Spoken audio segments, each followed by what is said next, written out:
And so if you have a preconceived plan of what to do before you enter these trades, then that's how you beat the game. Because they're just trying to get you on the roller coaster. As soon as the emotions start flying, get you to make a mistake. It's that simple. How do you avoid making a mistake? Have a plan. Isn't that nuts? All right. Let's wait. Make sure that this put something in the chat if you guys are ready to go.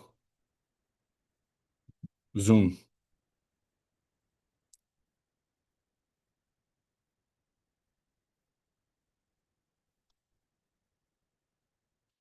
Okay, cool. All right, welcome back, everybody. Full list on the docket today. So market open was about 10 minutes ago. We have Jerome Powell speaking at 10 a.m. Eastern time in about 20 minutes. So we'll be reacting to that live. This is a semi-annual testimony in front of the, I think is the House Financial Services Committee. It's going to be one of those sessions where all these congressmen are going to get their 5 minutes. They're going to spit out these like sound bites. They're going to try to catch him with bullshit questions so that their local newspaper or their local news station is going to clip it up and make them look good. They're going to ask him about things that have nothing to do with his job. The Fed's mandate is maximum employment, price stability. That's it. Price stability, making sure that the dollar is not fluctuating in value. Every day you wake up and this thing is worth something completely different. Inflation is running rampant. And then maximum employment. So creating the conditions necessary in the economy in order to promote hiring and to promote economic growth. They're going to ask about Iran. They're going to ask Jerome Powell about the big beautiful bill, which is a function of Congress, not the Fed. And then he's going to deflect every single question one by one. We're not going to watch all of it. We're going to watch like about an hour of it, and then I'll probably just do like a reaction video on the side. Now, let's get to the docket real quick. There's so much shit going on. I had to put this thing in bullets. Hold on. Okay. So I'm going to cover 4 things here. Trump completely just went bananas. Well, I don't think he went bananas, actually. I think he's completely frustrated with Iran and Israel, their behavior during these negotiations. I think that Trump is believing the deadlines and is believing when both sides say that they want a ceasefire and they're going to sit down for a deal and they put a date on it and they both kind of agree. And then 2 days later, one of their militias on the ground or one of their sort of like generals, like basically there's always 2 factions of all these like different terrorist groups. There's the political side and then there's the military side. Now, the military side has just seen most of their friends get blown to pieces and like their countrymen. They're fighting for a cause that they got sold into, just like, every other side is. And the political side, now they're ready to talk. They're ready to negotiate. But I don't think that Israel or Iran is able to rein in some of those militant groups that are, really just on the front lines. They're the ones with the guns. So I think Trump is very frustrated. We're going to talk about that. He completely let it loose. You guys know I'm not a stranger to cursing. YouTube, not the biggest fan of us for that reason. Trump hit a big one. I got to put it as a thumbnail. It was the quote. It's a direct quote from the President of the United States, YouTube. I can't get demonetized for it. Okay. Yesterday, I came to the defense of Congressman Thomas Massie, one of the last great politicians left in the United States. I aggressively came to his defense to the point where people are in the chats talking about, bro, we don't care. And I had to harp on it. Now, randomly, he gets on Theo Vaughn's podcast last night. They dropped it just like they do a bill in Congress in the dark of the night, 11 p.m. They dropped it. And I'm going to give you guys proof that Thomas Massie is goated. And then I'm going to hit a couple of receipts and show you guys why. He's going to break down the budget. He's going to break down the bill. Theo Vaughn may be the greatest journalist of our time. We might be watching the next Mike Wallace here. What's her name? Deborah. She did all the big interviews, right? Barbara Walters. We're watching Theo Vaughn morph into something great. All right. So here's the Trump clip. We're going to go into this in detail later. Let's start this back on. Hold on. Excuse the helicopter noise. Let's see if we can get a clean audio. Better happening at a high level. As you know, Saudi Arabia has done a really good job. Now let's skip to the fun part. It says B-2 pilots, a gutless group of people. Brian Roberts. Oh, give me 1 second. We had this clip. They violated, but Israel violated. Now, very important. I'm going to preface this because it's going to be hard to hear over the chopper noises. The reporters ask him if Iran violated the negotiations by bombing. He says, yeah, Iran violated the negotiations, and then continues to say that so did Israel. He's either playing us and we're the joke, and everybody's cool and they're just sort of like pretending to be mad at each other. Or what just happened here is that Trump is frustrated with both sides. And I think he's going to sit both down at the table, grab both kids, tell them to make friends. It's going to be tough to hear, but here it is. Yeah, they violated, but Israel violated it too. Israel, as soon as we made the deal, they came out and they dropped a load of bombs, the likes of which I've never seen before. The biggest load that we've seen. I'm not happy with Israel. You know, when I say, okay, now you have 12 hours, you don't go out in the first hour and just drop everything you have on them. So I'm not happy with them. I'm not happy with Iran either. But I'm really unhappy if Israel. All right, chart addicts, you might be at your job right now. You might be at your desk. You might be on the way to do a delivery. You might have just dropped your kids off at school, right? Give me a 1 if you guys think he's being serious. Give me a 2 if you guys think he's bullshitting us. Just give me your first instinct. 1, if you think he's being serious, he's actually upset. 2, if this is all a big sham. What's the gut feeling that you get? Give me your first gut feeling. I don't want you guys to overthink this. First gut feeling. 1, he's telling the truth. 2, we're getting played. Israel's going out this morning because of one rocket that didn't land, that was shot, perhaps by mistake, that didn't land. Chat says 50-50. Marcus Jacob Malik. Sam, why you say 1, bro? You think he's actually mad, or you think we're getting played? I'm not happy about that. You know what? I'm gonna let you unmute in a second. You don't have to type all that out. Just let me get to the point where he just completely demolishes Iran and Israel real quick. Basically have 2 countries that have been fighting so long and so hard that they don't know what the fuck they're doing. Do you understand that? Chat.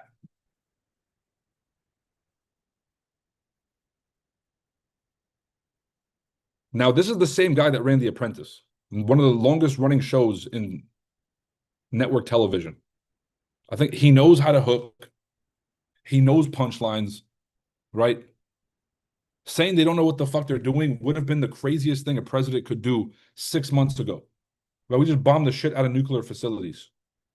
So I think that if they're all in, kind of talking in the background and kind of negotiating, this was kind of like, yo, I'm going to have to drop a bomb. I'm going to have to drop my own kind of bomb. I'm going to have to drop an F-bomb. Yo, that should have been I missed the perfectly good pun. You dropped the F-bomb. First, you dropped the B-2 bombers. Now I drop. All right. Anyways, he sounds genuine. Okay, I think he's mad. He put his legacy on the line and attacked Iran. They agree to ceasefire, and 5 minutes into the ceasefire, they both break it. But they've been fighting for 2,000 years. The fuck they gonna stop for 20 minutes? Stop. Let's stop. Come on now. It's like when my kids are fighting. All right. All right. So then what is the solution? Because I'll give you, here's the worst solution, George. As a parent, the only thing you can do to make siblings who just refuse to get along, the only thing you can do is give them a common enemy, right? Which is the parents, which is you, right? Then they start to become friends so that because you suck now, right? Trying to scheme on how to, I don't know, reach the top of the pantry. I don't fucking know. Now we can't do that here. Imagine we turn Iran and Israel into friends and now they don't like us. Because if Trump does something drastic, he could go in there and pull the kids apart. He does have that authority. He just came home from work, tired, trying to get some dinner, watch TV. The kids are fighting. He can do it. But you only get to pull shit like that a couple of times. You feel me? So what would you do, George, as a parent?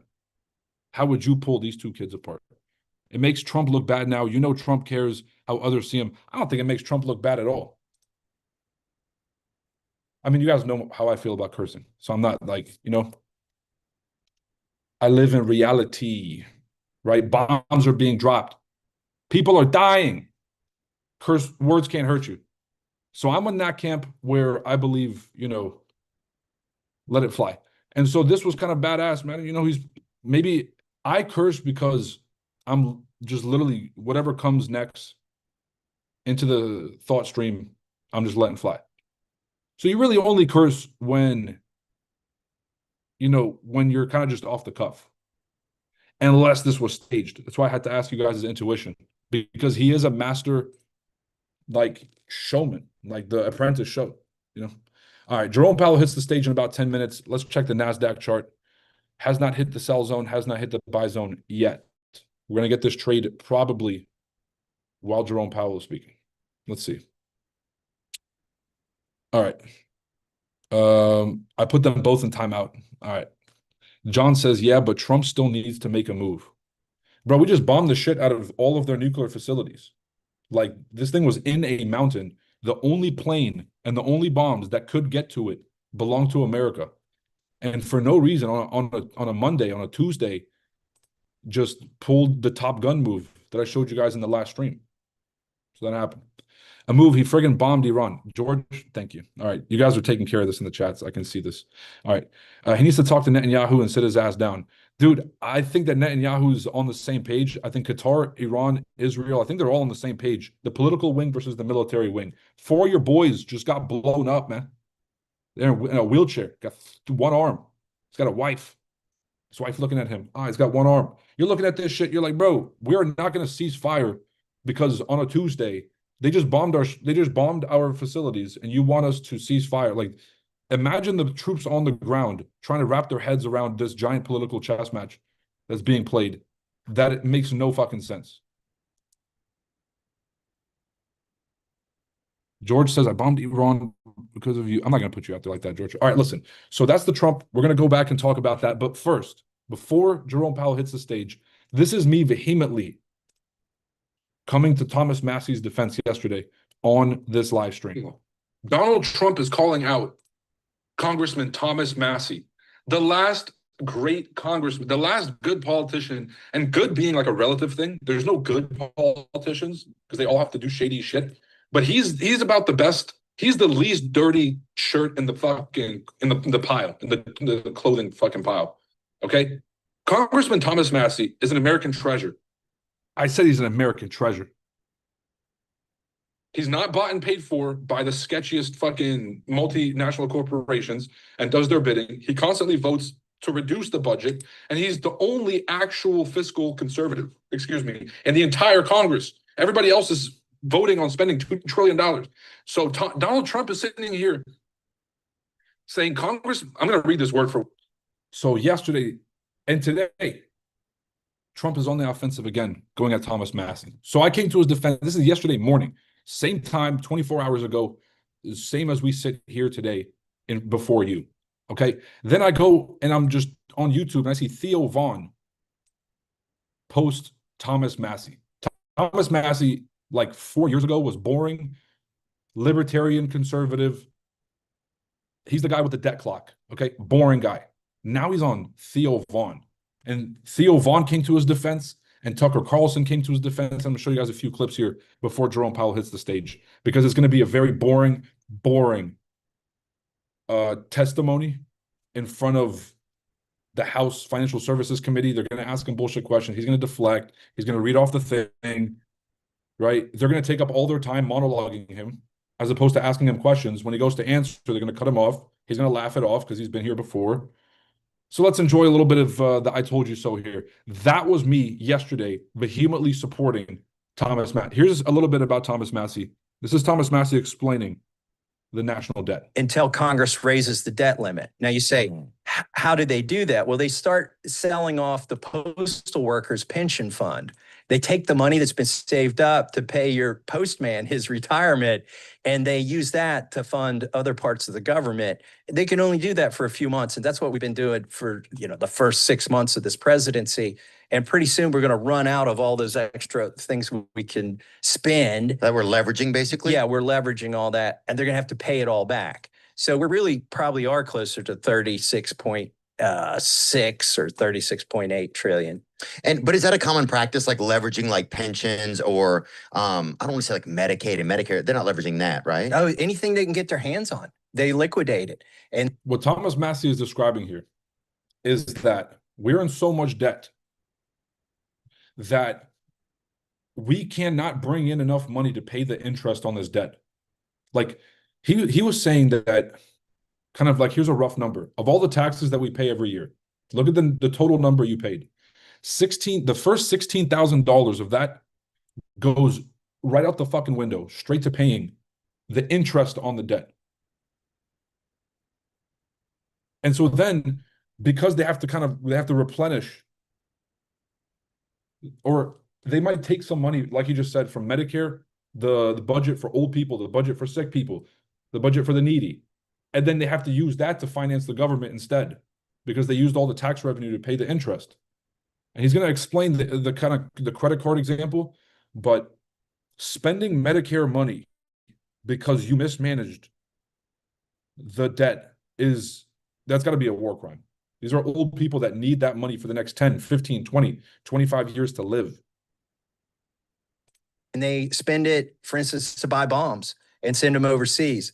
All that deficit spending right now is not funded by treasury bonds. All the new deficit spending is funded by, the trust funds that have been established that might have money in them. Okay, I'm a little confused on that. Well, it's like this, Theo. Let's say you saved up for your kids' college. Okay. They've been going to college, and you got enough to pay the next semester of college.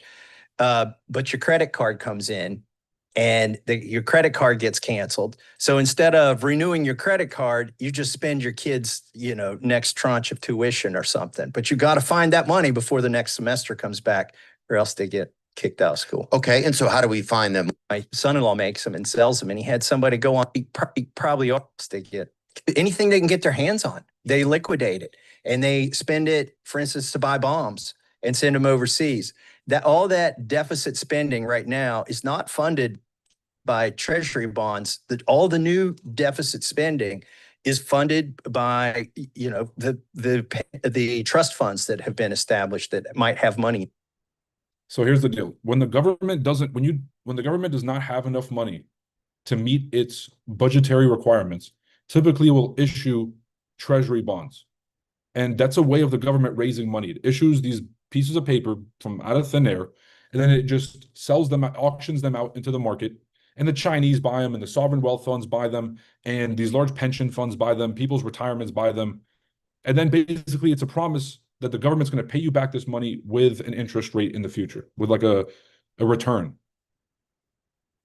But now they're not financing this deficit with bonds, because number one, it's getting harder and harder to sell our bonds at this interest rate. And they're digging into these, what they like these, not these piggy banks, well, these slush funds. Like they see it as a slush fund. A slush fund in the fraternity is a pool of money that we all put together to go buy all the alcohol for a party. That is what they call Medicare, and that's what they call these social safety net programs that are billions and billions of dollars. Call them a slush fund, and they've dug into them to pay off the interest on the credit card because they went too crazy in Ibiza. And the only congressman talking about this shit, actually this is a national emergency. This was like the number one voting issue for me after the border, was getting the deficit down. And Doge coming in, I was hopeful, and then that kind of fell apart. So Massie's the last person talking about this in Congress. Everybody's dick riding Trump. Trump came in, intimidated everybody a couple weeks ago when he stepped onto Capitol Hill, scared all the congressmen into voting for the bill. And Massie's the last line of defense between us and another $2 trillion of debt. Our children, myself and your children having to incur 60% tax rates just to be able to finance this debt. People, if we can't finance $1 trillion a year in credit card interest payments, if we can't do that now, by 2030, the interest on the debt will be more than the amount of money the government brings in. So imagine the interest on your credit card being more than your entire paycheck for the month. Just the interest, not the principal. Forget the mortgage, forget your insurance, forget all that stuff. Just the interest on one credit card is more than your entire, that's 2030. That's a brick wall that we're headed right into. And they're calling Thomas Massie a coward and unpatriotic for being the last line of defense between us and that brick wall. Do you guys understand why I'm getting so pissed about this? End them. Okay. I'm a little confused on that. Well, it's like this, Theo. Uh-huh. Let's say you saved up for your kids' college. Okay. All right, we'll get back to these clips. Jerome Powell is about to hit the stage. If this gets boring as fuck, we'll switch back and forth here. But chart speaks for itself. Picture is worth 1,000 words. I did come to Thomas Massie's defense first and let you know I mean it. Tucker Carlson comes in. I can't imagine a more American man than Thomas Massie. That was Tucker Carlson saying he can't imagine a more American man than Thomas Massie. Just saying. Okay. Okay, this was today. George sent this in. This was Trump going at Massie again. Dude. All right, let me give this a fair read real quick. Let me make sure the audio is on for the Fed meeting. Okay. Third-rate Congressman Thomas Massie of the great Commonwealth of Kentucky. All right, I already read the first bit. He's dick riding himself. Big, beautiful bill. I'm going to try my best not to use foul language today. You guys, hold me to a higher standard than our president. He's against all of the above and many other incredible things. Why would anyone want to vote for a so-called congressman, a rhino at best? A rhino is somebody who is who identifies as a Republican, but tends to vote on a lot of Democrat policies. And so he's kind of in the middle between the two parties. An elephant and a donkey is a rhino. People are fucking stupid. Who wants to raise your taxes by 68%, which is what will happen if the great big beautiful bill doesn't pass? Like, this is the lie, right? I just explained to you guys how this bill is going to add $2 trillion to our deficit, or to the national debt, excuse me. Trump is saying that if this bill doesn't pass, we're going to get tax rates of 68%.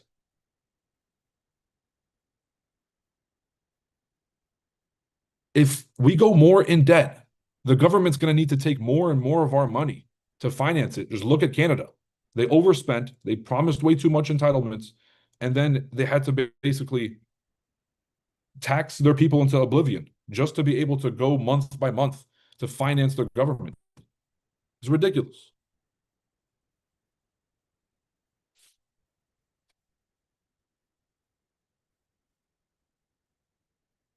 Okay.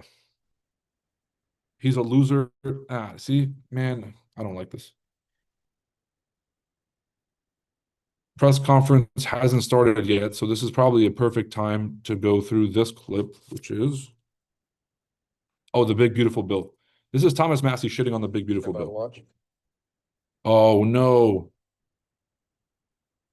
Yo, what if wait, this is the House or this is the Senate?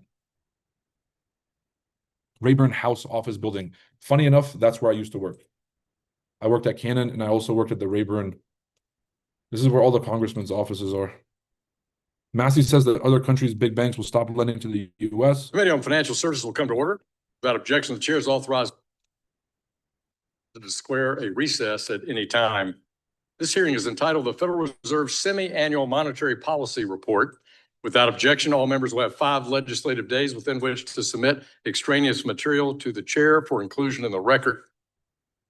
I now recognize myself for 4 minutes for an opening statement.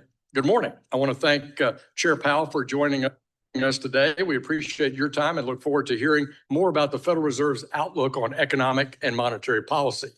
There's been a lot of rhetoric lately, particularly from our friends across the aisle, suggesting that Republicans in the Congress are steering our economy toward a recession. However, the facts tell a different story. 4 months into the Trump administration, American workers and taxpayers are already benefiting from a strong, resilient economy. The Fed noted that growth is solid, and even former Fed officials have dismissed the idea of a recession this year or is near. Compare that to the previous administration. Under President Biden, Americans endured the highest inflation rates in decades, driven by reckless spending and misguided policy decisions. Now, under the Trump administration, inflation has declined to levels lower than those seen before President Biden's flawed so-called American Rescue Plan, and real wages are finally meaningfully growing again. There's always some economic uncertainty when the United States engages in difficult negotiations necessary to secure more open markets for American goods and services. But that uncertainty is not without a strategy. This hearing is a distraction. Trump is over here talking about Israel. He's like pleading with Israel not to drop the bombs, telling Israel not to do it. He said, Israel, do not drop these bombs. Like, what is happening right now? He's doing diplomacy. There's bombs about to be dropped on Iran. Trump says, Israel, do not drop those bombs. If you do, it's a major violation. Bring your pilots home now. This little sham circus of a hearing, or whatever they want to call it, is just a massive distraction. So I'm going to keep my eye on both. Just keep in mind, this is what's really moving the markets. It's war, real potential for escalation of World War III, or we're all being bamboozled and we're all stooges. And then this is the real circus over here. Confirmed as vice chair for supervision at the board. Governor Bowman has been a tireless advocate for community banks, and this committee is eager to work with her on policies that enhance our bank's ability to provide greater access to capital and services for our families and businesses across our nation. I look forward to today's hearing, and I yield back the balance of my time. I'll now recognize Mr. Foster on behalf of the ranking member for 4 minutes for an opening statement. Thank you, and I will save everyone a little bit of time. Chair, Ranking Member Waters was unavoidably detained. I'll just say a little bit that the markets have kind of spoken on their confidence in the Trump economy. Probably the single simplest metric of that is that the U.S. dollar is down roughly 10%. Okay, this is not a small thing, and it has caused countries around the world to question the primacy of the U.S. dollar going forward. This is one of the worst market responses, I think, to the chaos that we're seeing, the tariffs that are very destructive to international trade, and just everything that the markets are seeing and trying to suffer through. I know I'm contacted all the time by businesses in my district, manufacturing businesses that can't even start thinking about investing with the level of chaos just from the tariff policy alone. Anyway, there's a long set of things we should be talking about, and I'm happy to save some people some time, and let's get to it. Yield back. Gentleman yields back. I recognize the chairman of the Task Force on Monetary Policy, Treasury Market Resilience, and Economic Prosperity, Mr. Lucas, for 1 minute for an opening statement. Thank you, Mr. Chairman. Today's hearing will allow us to evaluate the state of the economy and review the FOMC's policy decisions. It's appropriate to regularly take a step back and assess the central bank's performance and its response. These are the staffers that wrote all of these talking points for him. He just rolled out of bed for this. A conversation as the Fed wraps up its 5-year framework review, including a thorough look at the consensus statement, communication strategy, and other guiding policies that will have a profound effect on the lives of every American. Many of these topics we'll discuss today, we've taken a closer look at in the Monetary Policy, Treasury Market Resilience, and Economic Prosperity Task Force. I look forward to building on these conversations here. One issue that I think warrants special attention is the binding nature of the SLR and ESLR on the Treasury market intermediation. I'm glad to see the Fed is looking into this tomorrow, and I hope we'll see meaningful action soon. Chairman Powell, thank you for being here. It's critically important that Congress and the central bank have an open dialogue. Transparency, accountability, honest communications are pillars of our system's success. I look forward to your testimony on the state of the economy and the Fed's plans for the future. And I yield back, Mr. Chairman. Gentleman yields back. I recognize the ranking member of the Task Force on Monetary Policy, Treasury Market Resilience, and Economic Prosperity, Mr. Vargas, for 1 minute for an opening statement. Thank you very much, Mr. Chairman and Ranking Member, and thank you, Chairman Powell, both for your years of public service and for being here today. Since 1977, the Fed has been tasked by Congress with its dual mandate goals of achieving both maximum employment and stable prices. Unfortunately, this administration has made accomplishing these goals more difficult.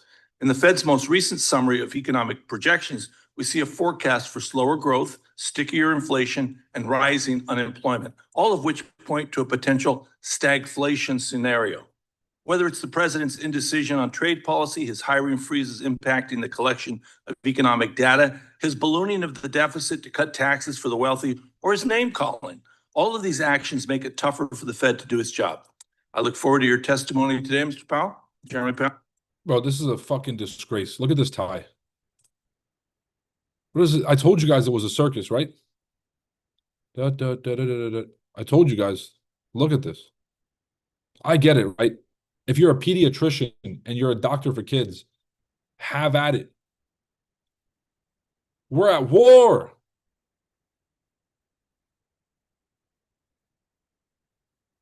Bro, we're at war. And this is the tie this man showed. His staff let him leave the office with this. Oh, I'm feeling a light mood today. Bro, what? And I yield back with that. Gentleman yields back. I don't know if I'm going to be able to make it through this press conference. Today, we do welcome the testimony of the Honorable Jerome Powell, Chair of the Board of Governors of the Federal Reserve System. Chairman Powell, we thank you for taking time to be with us. You'll be recognized for 5 minutes to give an oral presentation of your written testimony. And without objection, your written testimony will be made part of the record. You're now recognized for 5 minutes. Mike. Thank you, Chairman Hill, Ranking Member, and other members of the committee. It's great to be back here today. I appreciate the opportunity to present the Federal Reserve's semi-annual monetary policy report. The Federal Reserve remains squarely focused on achieving our dual mandate goals of maximum employment and stable prices for the benefit of the American people. Despite elevated uncertainty, the economy is in a solid position. The unemployment rate remains low, and the labor market is at or near maximum employment.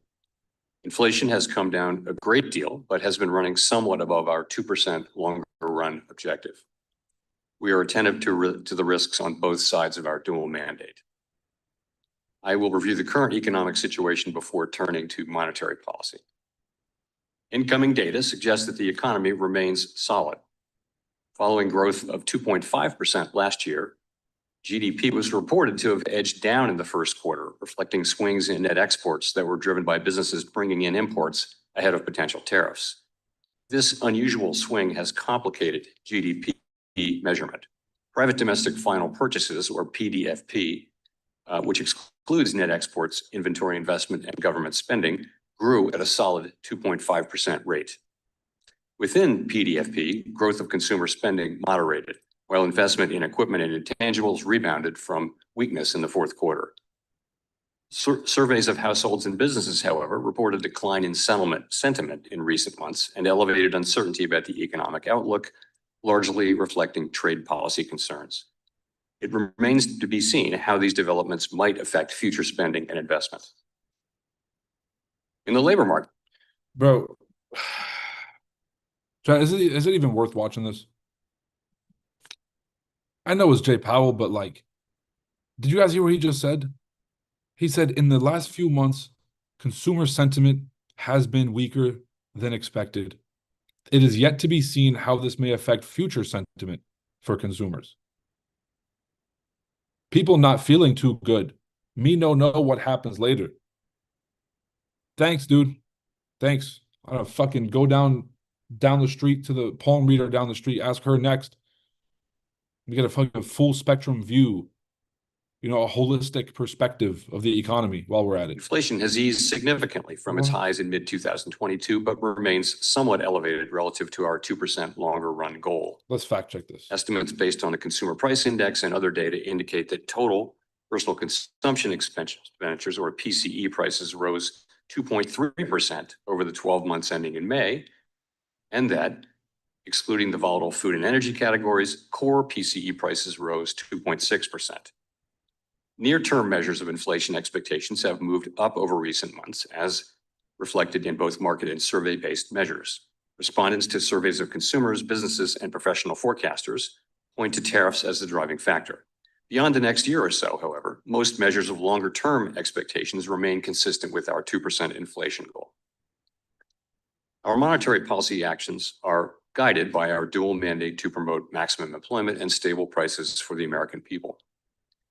With the labor market at or near maximum employment and inflation remaining somewhat elevated, the Federal Open Market Committee has maintained the target range for the federal funds rate at 4.25% to 4.5% since the beginning of the year. We've also continued to reduce our holdings of Treasury and agency mortgage-backed securities, and beginning in April, further slowed the pace of this decline to facilitate a smooth transition to ample reserve balances. We'll continue to determine the appropriate stance of monetary policy based on the incoming data, the evolving outlook, and the balance of risks. Policy changes continue to evolve, and their effects on the economy remain uncertain. The effects of tariffs will depend, among other things, on their ultimate level. Expectations of that level, the economic effects, reached a peak in April and have since declined. Even so, increases in tariffs this year are likely to push up prices and weigh on economic activity. The effects on inflation could be short-lived, reflecting a one-time shift in the price level. It's also— Did he just say short-lived? Short-lived? English? Would depend on the size of the tariff effects, on how long it takes for them to pass through He's fully sweating. on prices, and ultimately on keeping longer-term inflation expectations well anchored. Our obligation is to keep longer-term inflation expectations well anchored and to prevent a one-time increase in the price level from becoming an ongoing inflation problem. As we act to meet that obligation, we will balance our maximum employment and price stability mandates, keeping in mind that without price stability, we cannot achieve the long periods of strong labor market conditions that benefit all Americans. For the time being, we are well positioned to wait to learn more about the likely course of the economy before considering any adjustments to our policy stance. To conclude, we understand that our actions affect communities, families, and businesses across the country. Everything we do is in service to our public mission. We at the Fed will do everything we can to achieve our maximum employment and price stability goals. Thank you. I look forward to your questions. Thank you, Mr. Chairman. We'll now turn to member questions. I recognize my What a joke. questions. Over the past few weeks, our Democratic colleagues have suggested the following: after the initial release of the GDP report, the president is driving the economy into a recession. Chairman Powell, the latest FOMC statement described economic activity had to continue to expand at a solid pace, and you just reiterated that in your testimony this morning. In your view, is the term recession and the economy growing at a solid pace, are those synonymous with each other? I would say no. And you note that the labor market continues strong, the economy is at a standard pace, and you also referenced in your testimony that that first quarter which was all true. We did fact check this. It does check out. To try to avoid tariff impacts. Also, I looked at the Atlanta Fed GDP Now model, which forecasts GDP growth for the second quarter of this year at nearly 4%, with core GDP forecast at 2%. Does that Atlanta model suggest a recession to you? No, I would say it doesn't. So in looking at your remarks about tariffs today, and then the ones that you made during March and April, I was looking back at a Fed study that noted that up until March, tariffs have already been partially passed through in consumer prices, leading to a contribution of merely 1/10 percentage point increase in core PCE prices.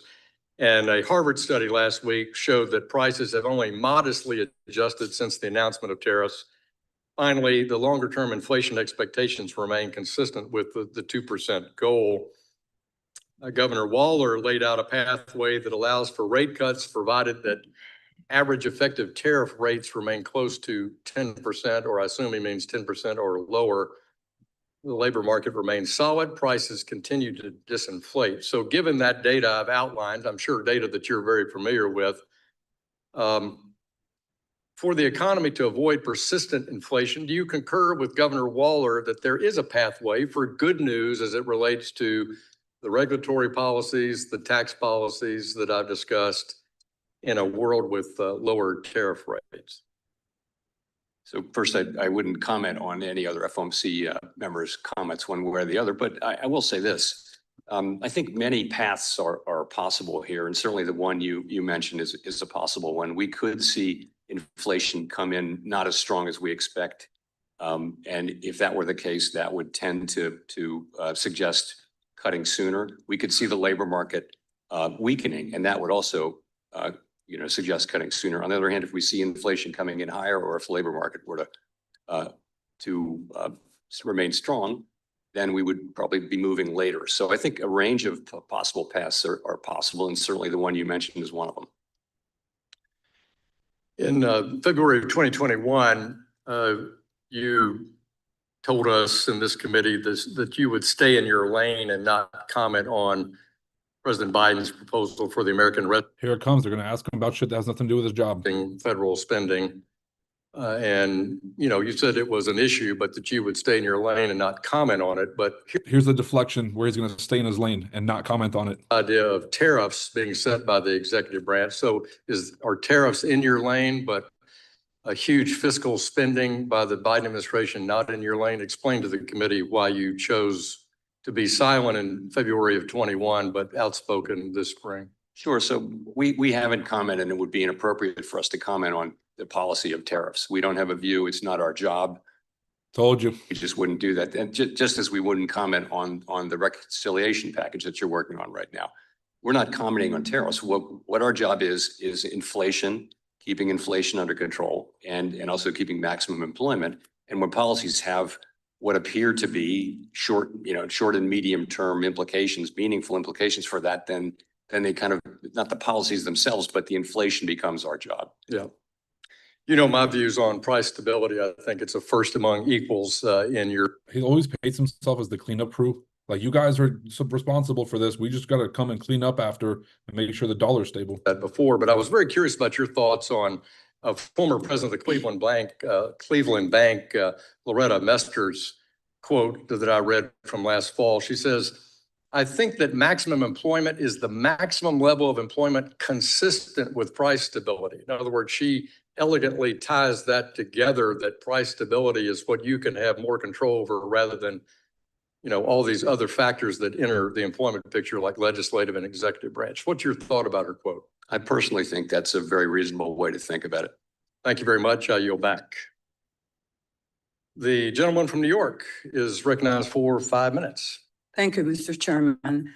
Good morning. You could have ChatGPT'd better questions than that. That was pitiful. Here.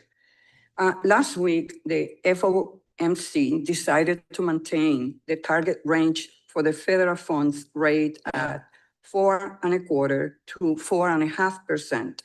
While I was not surprised by the decision to hold rates steady, I was surprised by the committee's revised forecast since March, which represented a decrease of 0.3 percentage points for GDP, a similar increase for core PCE, and an uptick in the unemployment rate to 4.5%.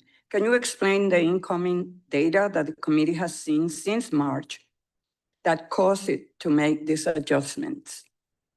Sure. So first of all, these are individual. This is not a committee forecast. These are just individuals submitting their own personal, forecasts, and we don't bless those as a committee. But I think people are looking at the incoming data and having a range of different judgments. If you look at the range, if you look at the central tendency, you'll see that it covers quite a wide range. Those are the medians that you're talking about. I think so. Inflation is projected to have moved up because of what we've seen, particularly from tariffs. And I think if you look at other outside forecasters, you'll see very much the same thing. And what data are you looking for? Well, we look at the incoming data on. We look at our own forecast, and we ask ourselves what's likely to happen. Monetary policy has to be forward-looking. A forecast is a prediction of what's going to happen in the future. Thank you. In its statement, the committee announced that it will continue to monitor the implications of incoming data and adjust the stand of monetary policy as appropriate. Some analysts predict 2 rate cuts by the end of the year are still on the table. Is this a fair and accurate assumption? And what incoming data will the committee need to see to consider these cuts? What will actually happen with rates is going to depend on the path of the economy, and that's highly uncertain. So I would just say what that means at this moment in time is that a significant majority of the committee, but also there's a pretty significant minority that doesn't agree, but a significant majority feels it will be appropriate to reduce rates later this year. And what that means is that each of those persons who wrote down a cut in rates later this year, they think that there's some state of the world where inflation doesn't prove to be as high, or the labor market weakens, or some combination of those two things, that it will turn out to be more likely than not appropriate to reduce policy rates, subject to great uncertainty. I mean, we will, the story has been evolving, and our thinking has been adapting, and that will continue. Thank you. Chair Powell, although a ceasefire has been tentatively reached in the Middle East, the situation still has the potential to open global and energy markets, especially if the ceasefire is broken. While at this point, Iran is seen as... Bro, she asked, what do we have to do to get you to bring rates down, and about Iran in the first 5 minutes? And it didn't even lube them up, or not, just threw them straight into the fire. Situation, and incorporating those assessments as it concerns people, did I call it or not? Adjustment to economic projections and its stand on monetary policy. So I think it's too early to know what any economic implications might be, and I would not want to speculate. Like everyone else, we are, of course, watching the situation. Thank you. And Chair Powell, after reviewing the economic data following the meeting last week, it seems to me that the committee is indicating that we could be headed for a situation where inflation accelerates while unemployment rises and growth become more sluggish. In this scenario, this will put the Fed's dual mandate of maximum employment and price stability in tension with one another. In this scenario, how does the Fed balance these priorities in order to achieve both mandates? So let me say that we're not facing that right now, and that isn't really our forecast that we will face such an issue in a serious way. But if that does happen, then what we do is we look at the two goals and we see which one of them is farther from its goal. Two variables, is maximum employment or price stability farther from its goal, and we prefer the one that's farther than its goal. And then we also ask ourselves for any central bank, and I would say again, we're not in that situation right now. Thank you, Mr. Chairman. Yield back. The gentleman's time has expired. Oh, welcome back, Walter. Well, you know what they should do is they should get a panel of top economists to grill Jerome Powell during these. That's what they should do. Not a bunch of sellout congressmen with their staffers ChatGPT and questions. They should get a full panel of top economists to grill Jerome Powell during these semi-annual reports. The pushback on those last questions were so, I don't know, man. You could watch a 3-minute YouTube video and get the information. Why are you asking him, what are we going to do if inflation rises and unemployment goes up at the same time? They're going to drop rates. What do you think they're going to do? As you noted, and I'm paraphrasing, that some Federal Reserve officials began to incorporate preliminary conditional estimates of how fiscal policies might impact forecasts. This seems inconsistent, and I sidebarred with the chair to say, okay, did I hear this correctly? His question and sort of your answer. What I heard is that there was a belief that the IRA would not be inflationary, but that tariffs could be. Therefore, suddenly you and others were commenting on tariffs. And for the institution, I know you try to be consensus driven. Why are there FOMC participants making fiscal policy assumptions into their forecasting when you yourself said that fiscal policies need to be articulated before the FOMC can make a plausible assessment into their implications? All these questions are, why did you comment on this thing about Trump, but you never said a word when Biden did this other thing? That's what they're all doing. Biased. Hey, you commented on this Trump thing, but when Biden did this inflation, the IRA's, the Inflation Reduction Act, the two trillion-dollar omnibus bill. You were silent. To make the same Middle school. policy No, assumptions that worse than middle school. time, or if not, shouldn't each participant disclose what assumptions that they're using and building into that? So here's the question. That's a great question. That really, when the summary of economic projections was originally designed and put into effect in this way, the way it works is that individuals are free to make whatever assumptions they want, and they do disclose them. They disclose them in their speeches and things like that. So there will be situations where some people incorporate something and others don't, and we we try to be transparent about that. But that's kind of the way it works. When I say we don't take it into account, I'm really talking about policy and the committee as a whole, where we won't take things into account until we know. And you believe that the participants disclose their assumptions when they're doing their forecasts? Well, I think they do. I'm going to pause for a quick second. I don't think that we're going to get a trade here. I don't think that we're going to get that flush to the downside or to the upside, probably for another like half hour, maybe as soon as they go for recess. That's when we're going to get the push. So hang tight. If you're looking for a trade, there's small ranges. There's this high to this low, that already got rejected. I would just wait for the top of the range or the bottom. Be patient. Give it like an hour or so. Do that in their speeches. Yeah, each people go out. You may have noticed there are a lot of speeches. Well, And I guess the opaqueness of the Fed has been something over the arc of my 15 years on this committee has been one that has been debated greatly, including auditing the Fed and a number of other things that have gone on. I've got here a brief moment. I do feel like I need to touch on interest rates. Not to be a shock. You asked how the family. He just mentioned auditing the Fed. That's like the boogeyman word for any Fed chairman, by the way. Auditing the Fed. It's been strong. We need more labor. We need a few other things on that. What's happening? But I mean, I think there's no recession. That's been established. There's no hyperinflation, or certainly not as what some had been projecting. Yet there seems to be higher than expected, or certainly desired interest rates for many of us. And I'm curious how high interest rates, they hurt Americans who are paying car loans, credit cards, mortgages. You had FHFA Director Pulte asking for lower interest rates, which would obviously impact home buyers as well.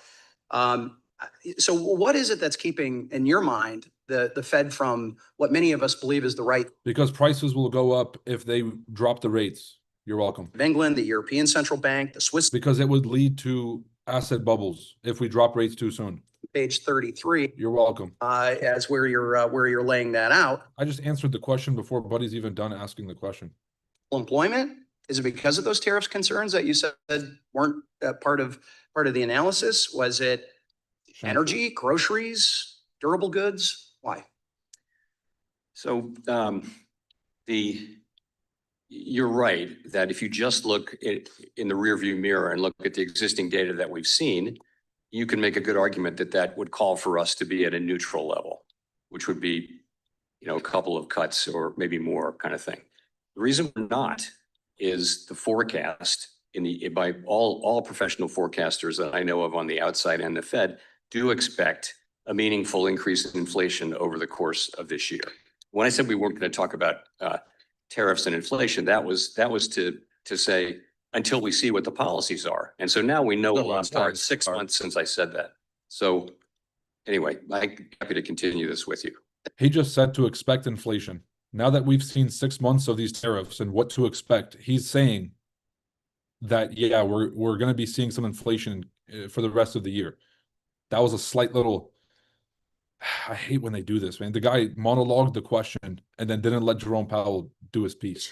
The term they use in the counties that I represent. Oh my God. Oh, no. Bro, look at this. What is these glass? Bro, what is? Dude, this is disgraceful.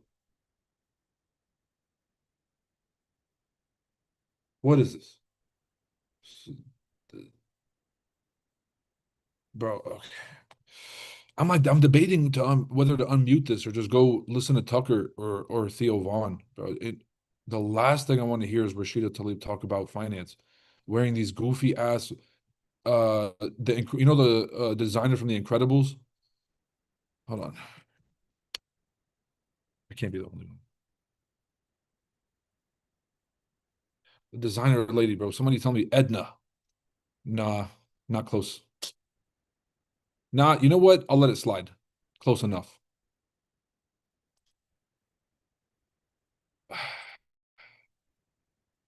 Let's listen to somebody and tell it. Let me get Thomas Massie on here talking about the big, beautiful bill and why it's a scam. There's, I know some of my reasons, but I don't know what everything that's in the bill. After listening to these, you know what? I'm gonna let you guys listen to Thomas Massie, and then I'm gonna play Rashida. You know what? Let me play Rashida Tlaib first, so you guys can hear the contrast here between what. And more burdensome housing costs to years to come.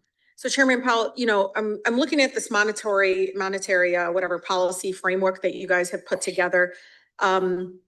Monetary, whatever framework. And again, I'm trying to understand how you're looking at this in the housing crisis. Do you believe it's eroding new rental supply under construction right now, leading to high inflation in future years? So I think there are two things going on quickly. One is just there's a longer run shortage of housing in the United States, which there's nothing that the Fed can do about. That's not something we can affect. Well, there's also, if I may say, in the short run, rates are high and that's going to weigh on housing activity. But the best thing we can do for the housing market, the absolute best thing, is to restore price stability so that rates come down and so that rates can be at a But level don't you of think that the restrictive monetary policy the framework you all put together undermines long-term price stability right now? Wow, that's a good follow-up. No, I mean, I think You're it restores price stability. The point of higher rates is to, and You it don't does think affect. higher rates is impacting future supply of housing? Oh, So I think what that does is, I think interest sensitive sectors like housing are very much directly affected when we cut rates or when we raise rates. That's right. But that's Yeah. part of the mechanism for restoring general price stability. So keeping the high interest rates does not impact future supply of housing? It does not, over the long. To go back to talk to. Bro. I spoke way too soon, bro. She's cooking him in the Edna from The Incredibles glasses, bro. Bro, she's cooking him. Listen, the interest rates are high, so none of us are buying homes, right? And so these builders are not going to go out and build excess homes because there's no demand, which makes the prices go up even higher.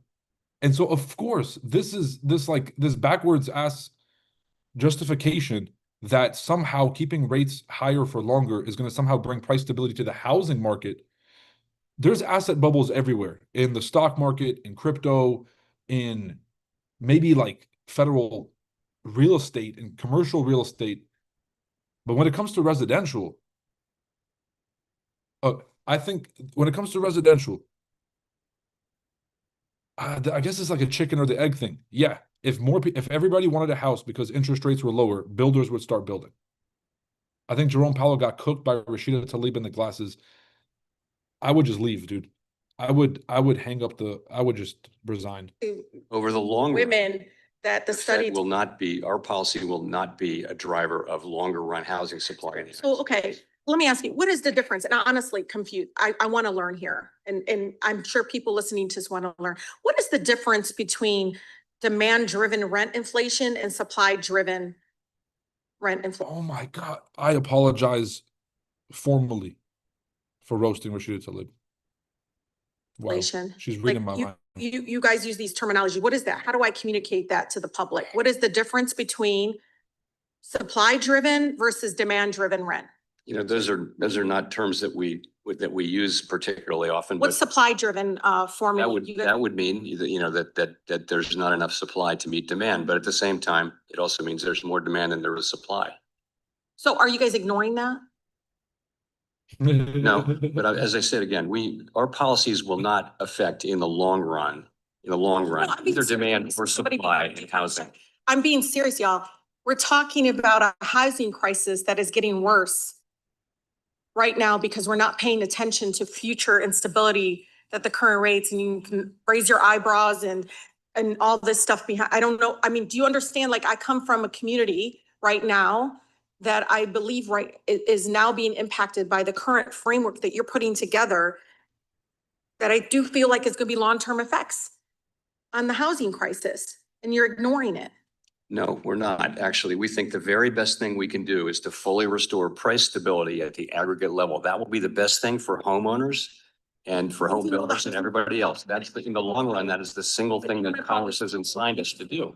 But you see where I'm coming from? It is impacting future supply of housing, right? Not in the long run, no. Okay. Gentleman's time has expired.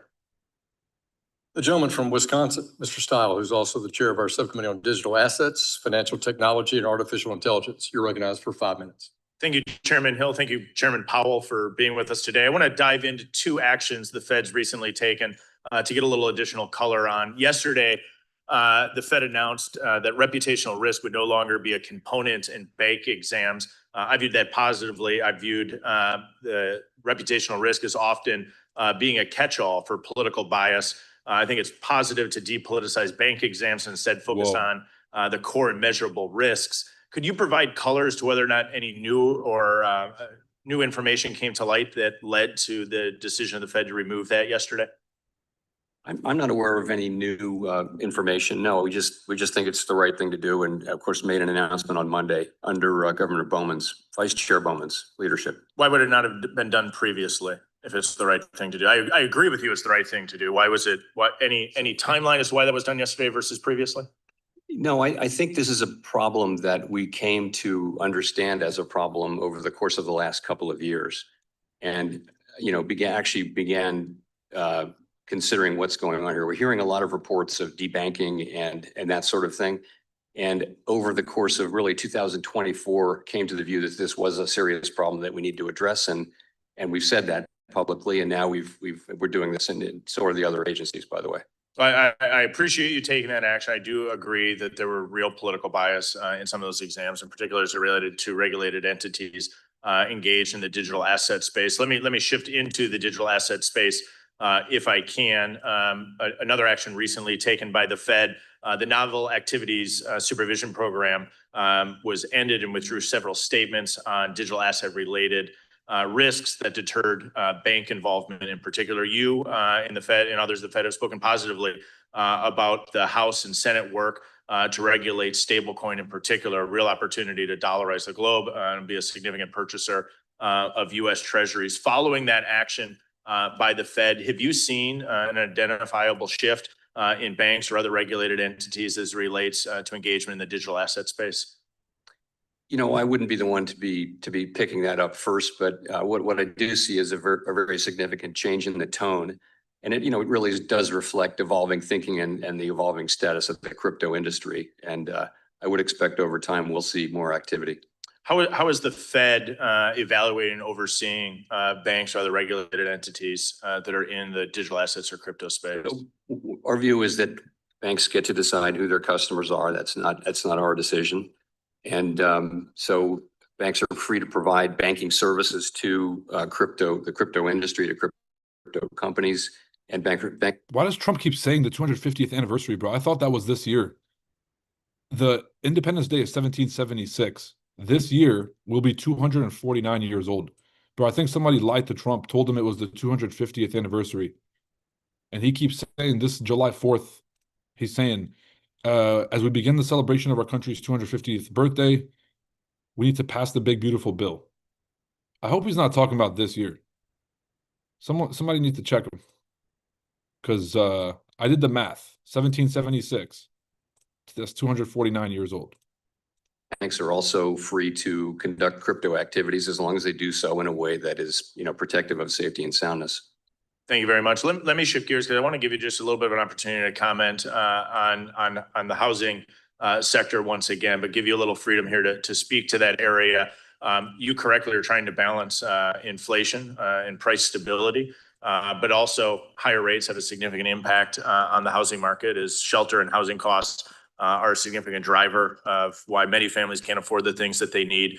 Can you provide colors to how you're analyzing the impact that housing and shelter costs have on families and on inflation with your desire to maintain price stability at the interest rates that are currently set by the Fed?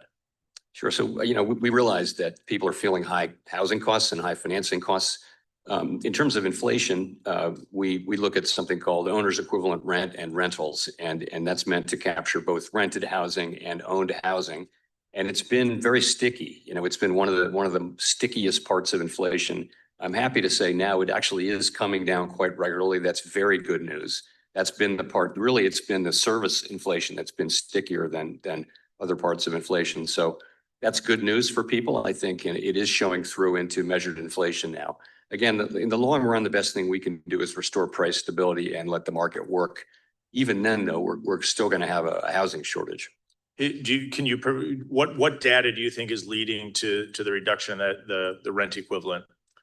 I just think it took time. So the thought is when you would think that if rents come up every year, you would think it would take 1 year or 2 years for a lack of growth in rents to show up in a lack of growth in housing prices. It turns out it takes 4 years or 3 years. If you're an existing tenant, it's a complicated thought, but if you're an existing tenant, you don't actually catch up the way you would if new tenants came in.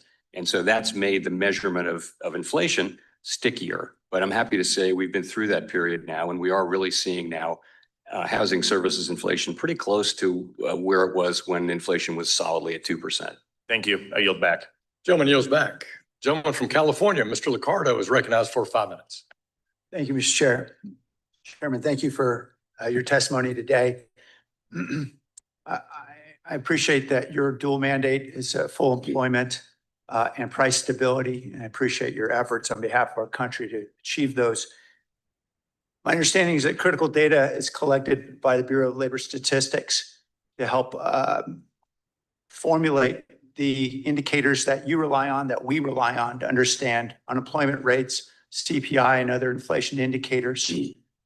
We are certainly hearing a lot about the impacts of DOGE on our workforce, and specifically about the elimination of many of those positions in BLS. And now we have a proposal in front of Congress to cut $56 million from that agency. Are you concerned about the ability of your team to get accurate data and about the ability to have reliable indicators to make good decisions upon? I wouldn't say that I'm concerned about the data today, although clearly there has been a very mild degradation of the scope of the surveys and things like that. But I would say the direction of travel is something I'm concerned about, and that is measuring the U.S. economy carefully and well is a project that's been going on, and we're getting better at it for 100 years and more. And it's really important, not just for the Fed, but for Congress and for businesses, frankly, to know what really is going on in the economy. What's happening? Is growth high? Is it low? And all those sorts of things. So I think it's a smart investment to just continually try to get better at measurement of what's happening in the economy. And I don't like to see that, the kind of stories I'm reading and the idea being that the data is going to become more volatile and less reliable. That'll make it more difficult for the private sector and for you and for us. And I don't like to see that direction. I agree. Thank you.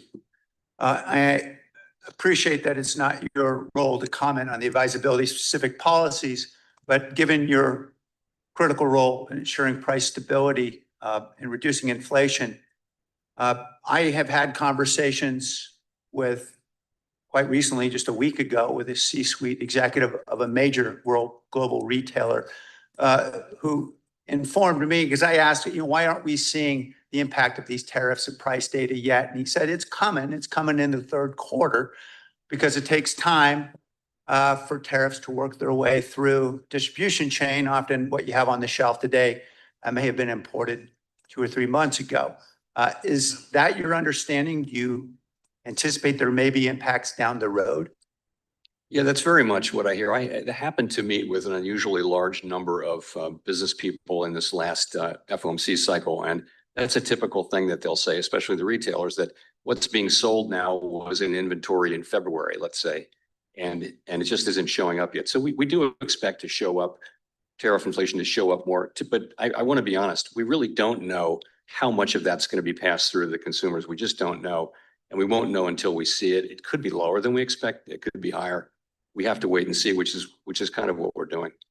I appreciate the uncertainty. Another thing he told me that had me very concerned was that often they will increase prices on goods not subjected to tariffs to compensate for the very substantial losses they have to suffer with the increase of tariffs on relatively price elastic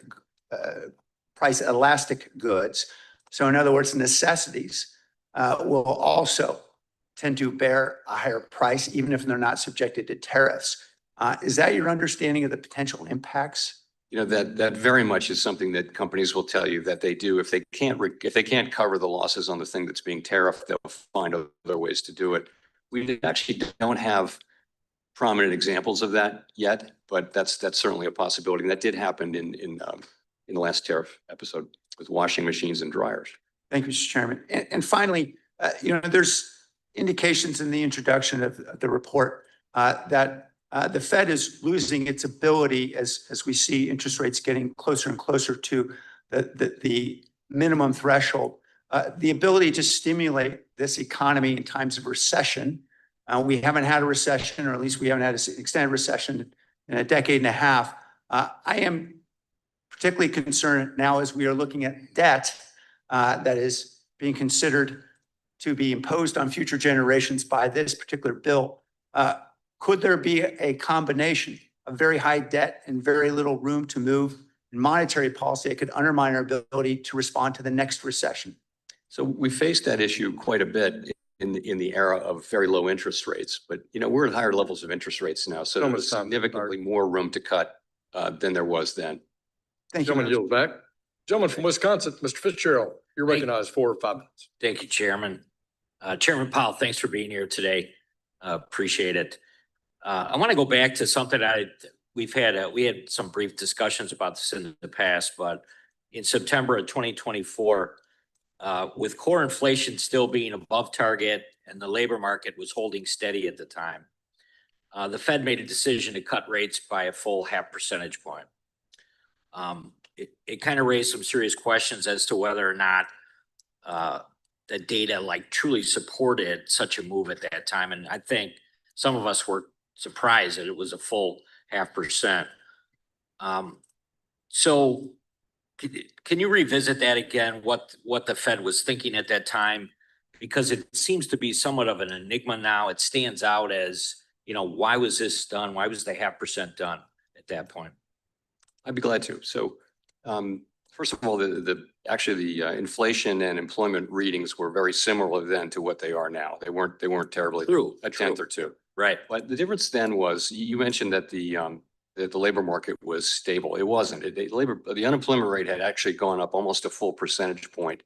I was very clear about this. We were very clear about it in real time too.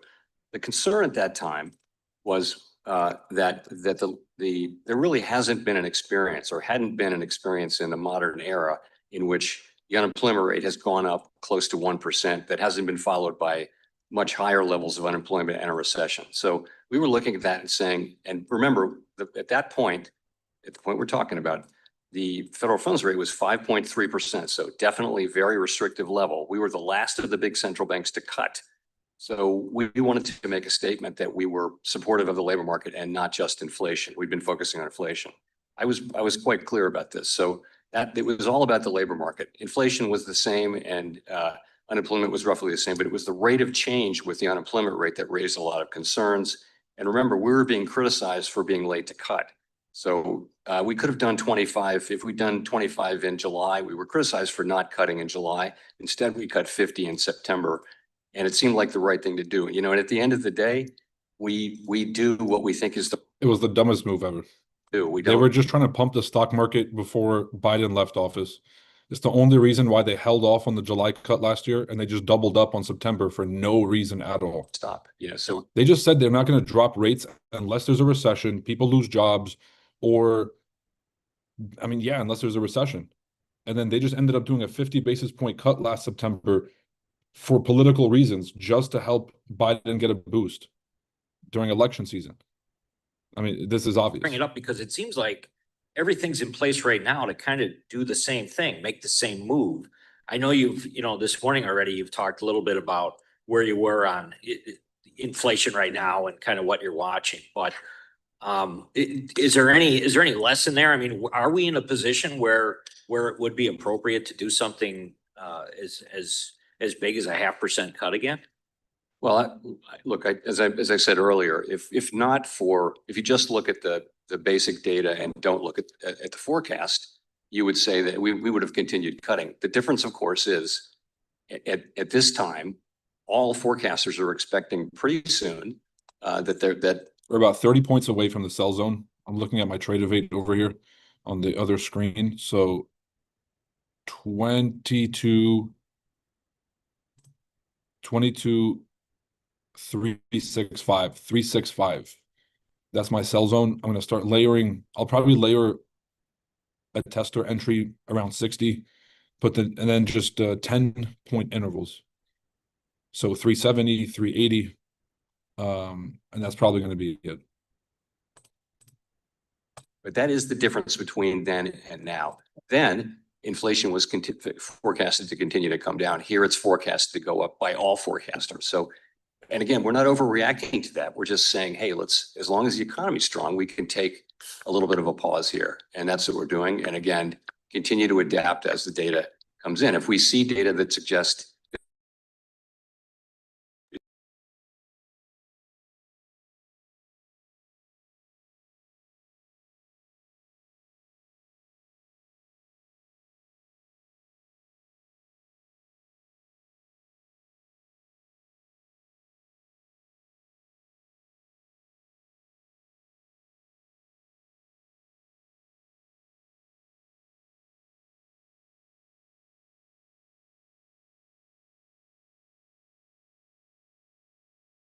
Oh, 2018 is when Trump waged a tariff war, not 2020.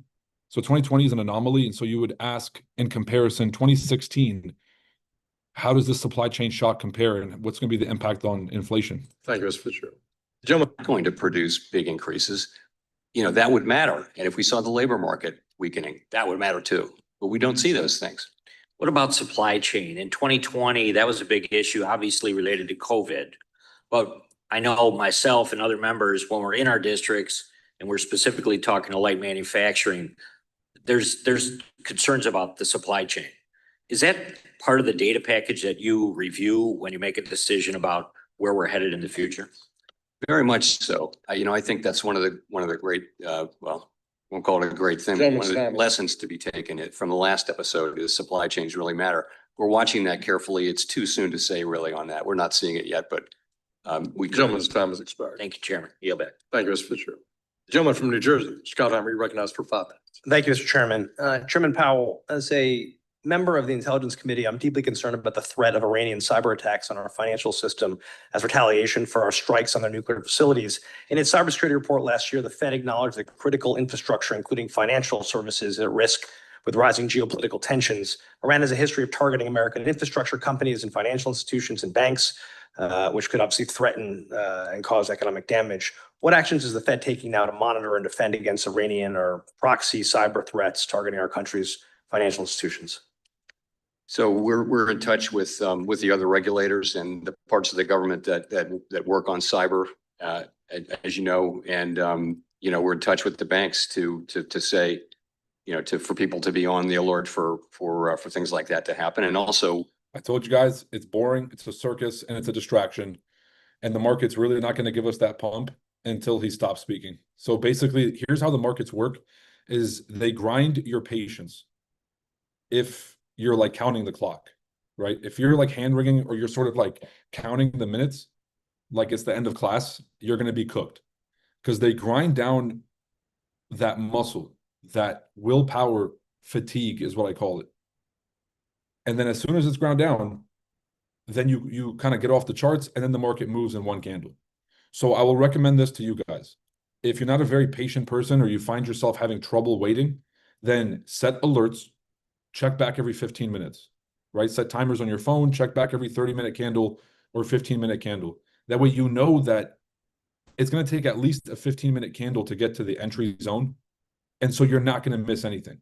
And if the market does enter your zone and you're not watching, the alert should let you know either on your computer or your phone. Okay.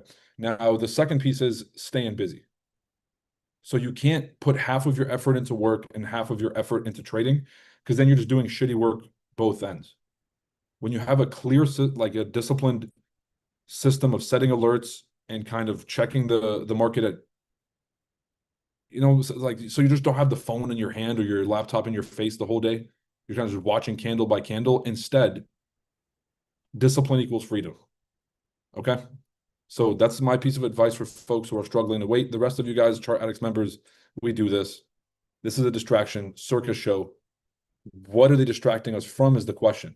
Because I'm seeing that Iran was about to bomb, or Israel was about to bomb Iran, and the planes just turned around because Trump sent a tweet saying, Israel, don't do it. Trump sent a tweet saying, Israel, don't bomb or don't drop the bombs. And then the planes turned around. We are being played. They're all working together. We are all getting played. We are the joke. Iran, I'm sorry, I have to find this tweet. This is war over here. Okay, so this was 2 hours ago. Israel, do not drop the bombs. If you do, it's a major violation. Bring your pilots home now. Donald J. Trump, President of the United States. This feels like a conversation he had with the Israelis, where he said, let's do a show of strength so that our counterparties at Iran and Qatar can respect us. So you guys go and do this air raid, fly over Iran. I'm going to send out this tweet saying, no, don't do it. And then you're going to turn around and you're going to let them know that you guys listen to me. So when we do these negotiations, they take them serious. That's the charade that I just feel like I just watched. Or we can get back to Jerome Powell talking about the ESLR. Not our job, and it's not something we take into consideration in making monetary policy. That's really elected people's jobs. And I would add that, for some time now, the U.S. federal fiscal policy has been on an unsustainable path. And, I'll limit myself to that. Called it again. It's not my job. You guys fucked up the budget. We're here to do cleanup. 30 points away from entry. With the higher cost of borrowing and putting off bigger purchases on things like cars and homes. As a result, their wallets being crushed by these price hikes and obviously the president's tariffs. What do you have to say to Jersey families who are struggling with higher costs and how you look at how they should forecast themselves for their own families? We're committed to returning inflation sustainably to 2% and keeping it there in the long run. And what we're doing now is we had cut rates by 100 basis points, so they've come down quite a bit. And, when the time is right, I expect that will continue. And that will depend on economic factors, in the coming months for starters. Thank you. I yield back. Thank you, sir. Gentleman yields back. Gentleman from Nebraska, the chair of our Housing and Insurance Subcommittee, Mr. Flood, you're recognized 4 or 5 minutes. Thank you, Mr. Chairman. Chairman Powell, later this week, the banking agencies will be proposing changes to the supplementary leverage ratio, which we think are long overdue, considering the Fed in 2021 indicated that they would soon put out proposals. The Fed is not expecting to get inflation back to their long-run target of 2% until 2027. 2027, people.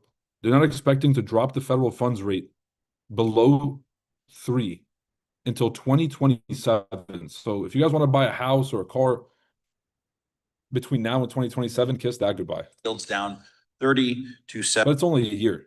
So at least you know when the deadline is. The Treasury Secretary's comments on the potential positive impact of SLR reform on the Treasury market, and what is the rationale for not excluding Treasuries from the SLR calculation in the proposed rule? So I agree that when the leverage ratio is binding, it discourages banks from undertaking low margin, fairly safe activities such as mediation in the Treasury markets. So this should encourage more mediation. I don't have a numerical estimate of how much that would matter, but I do think it would matter. I think it was important. I've supported leverage ratio reform for a very long time, since before 2021. Chairman, in terms of the structure of the thing, I think we're seeking comment on a particular proposal that doesn't involve exclusion, but we're also asking a question about exclusion. Mr. Chairman, considering the Fed temporarily excluded Treasuries from the SLR calculation during the COVID pandemic, were you aware of any safety and soundness or financial stability problems that arose as a result of that decision? And if not, why was that relief terminated in 2021? So that was an emergency measure. From the beginning and end, it was an emergency measure. I think, my long-held view is that we should have a permanent measure, and now we're going to. And we have an open board meeting on Wednesday afternoon. And after I finish my hearing on this Yeah, that ain't nobody reading all that, little bro. proposal out for comment. Thank you. In March, the Federal Reserve Except my autistic ass is going to read all of it. announced that they intend to issue a notice of proposed rulemaking to repeal the 2023 Community Reinvestment Act and replace it with the legacy CRA framework. Nearly 3 months have passed since this announcement. What is the status of this project? Well, we're going to do what we said we were going to do. It's just a question of execution, and I think you'll see that coming. This would be so Vice Chair Bowman has the job of sequencing these things, and that one's certainly coming. Do you intend to issue a proposal that will be a clean rescission and replacement of that rulemaking, or are you considering amendments to the legacy rule? I honestly don't know. We'll come back to you on that. Okay. So we should know more later this week. We might, yeah. Okay. You're never going to hear back from him. Build off of what Congressman Style asked previously on the supervision of novel activities program. Do you feel any changes could be made to it to encourage innovation, and do you anticipate any such changes to the program? I do, and I also think Governor Bowman, now Vice Chair Bowman, is someone who is actually deeply knowledgeable and experienced in supervision, and Yo, I'm making a prediction here. Write this down. President Bowman will be nominated for the next Fed chairman. Vice Chair Bowman will be nominated. That's their next stooge up in line, by the way. They've been oiling him up for this position. Today, I appreciate your service to the country, and with that, I yield back, Mr. Chairman. Thank you. Gentleman yields back. The chair recognizes the ranking member of our full committee, Mrs. Waters, for 5 minutes. Oh my God, no. The last thing I'm hearing is Maxine Waters. Oh no. Somebody drill into my ears, please. No. It seems like it's one of those things you hear about during the election cycle, and that's about it, We're going to play this Massie and Theo Von clip while Maxine Waters rambles. Like we're going to balance the budget, and it never happened. No one ever balances the budget. Like, do you This is elder abuse. think anyone, either one of these parties even want to balance the budget? No, they're not serious about it. It's why I built the debt badge, to like shove it in their face every day. And they're still not concerned about it. I mean, they're a little bit concerned, but as long as they can get reelected, they're not that concerned. Right. And I don't blame them for all of it. I blame the American people who keep reelecting people because they tell them you can have these things and it won't cost anything.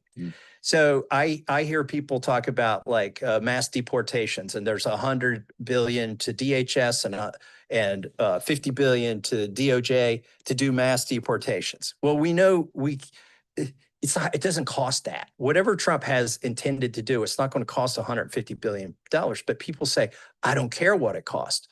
And the reason they say I don't care what it costs is they don't think they're paying it. Yeah. They don't care what anything costs. They don't care what war in the Middle East costs because they don't see that they're paying it. Well, it's all gotten so confusing. And when you start with communication with people, even on a financial front, of this Hogwartsian number. Right? Yes. Yeah. When you start, because we all learn basic math in school. Yeah. Some of us learn algebra. Some of us going to learn some higher maths, right? All right. NASDAQ just hit entry zone. Did I get executed? Not yet.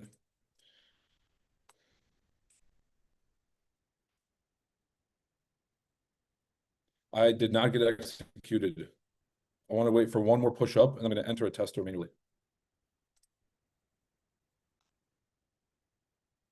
Maxine Waters done rambling. Oh, she is. Or March. So we think we should start to see this over the summer, in the June numbers and in the July numbers. And if we don't, I think we're learning here. If we see less pass through, there aren't historical experiences we can consult here really. So it may turn out that the pass through is less or more than we think. And I think we're going to be learning, we'll get a number for June, an inflation number for June. We'll learn something then. We'll get it for July as we go through the summer. We should start seeing this. And if we don't, I think we're perfectly open to the idea that the pass through will be less than we think. And if so, that'll matter for our policy. Well, I've been talking with a lot of my constituents about these tariffs. And the question that comes up is now, is this going to only hurt maybe the big businesses? What about our small business people? What about the people that we buy goods and services from? George, on what platform? There's no way you got the top of the wick. Yes, I mean, I don't think it's, I think it will certainly, if you're a smaller company that maybe imports a single product. Bro, that's robbery. That's a common business model these days. Then you may, if. YouTube chat, is this a robbery? Is this theft? Look at this. Is this theft? This is theft. Did it hit? Bro. It was off by 0.1. It was off by 0.2. 0.2.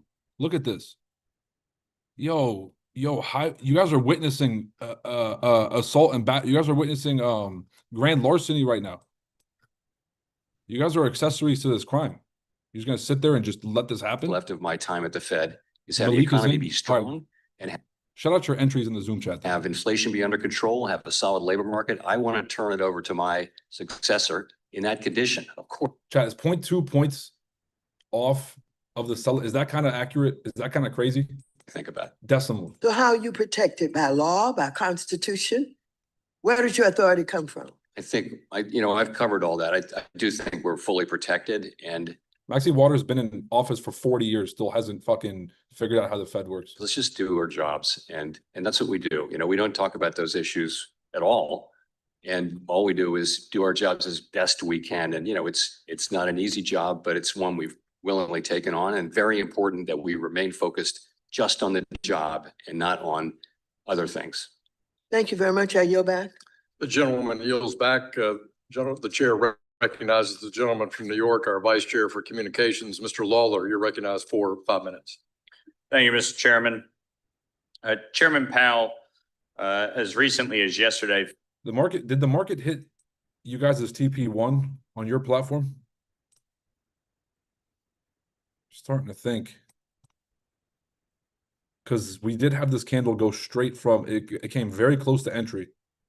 And then came all the way down to that TP1 already smashed. So did you guys, did the TP1 hit on your platform or no? We may be able to cut rates in July. So I would say this. All right, well, let's see, because we might get a break through the zone. I told you guys we were going to get a quick rejection. I just really hope that wasn't it. But I'm confident we get one more push down. So I'm going to be patient here. A particular meeting. I don't think we need to be in any rush because the economy is still strong. The labor market is strong. If we were to see the labor market, meaningfully weaken in a way that was concerning, that would matter for that decision. But if we see inflation, continuing not to move up, we hadn't expected inflation to move up much. We do expect it to move in the summer. And if we see it not happening, we'll learn from that. The September 2018 Teal book suggested that the Fed seeing through tariffs, inflationary effects, is an appropriate response so long as inflation expectations are firmly anchored and that the pass-through costs are relatively short-lived. Would you agree that this assessment from the Teal book still applies to today? I would. Those are the exact factors that we. All right, I'm going to enter the first trade manually here on Trade of 8 as soon as we hit the 60 mark. We're very, very close. I just want to get a better entry than that wick, right? So anything above 60 or 61, that would be a prime entry. So as soon as we break into the 60s, I'm going to enter my first position, and then my sell limits are still open.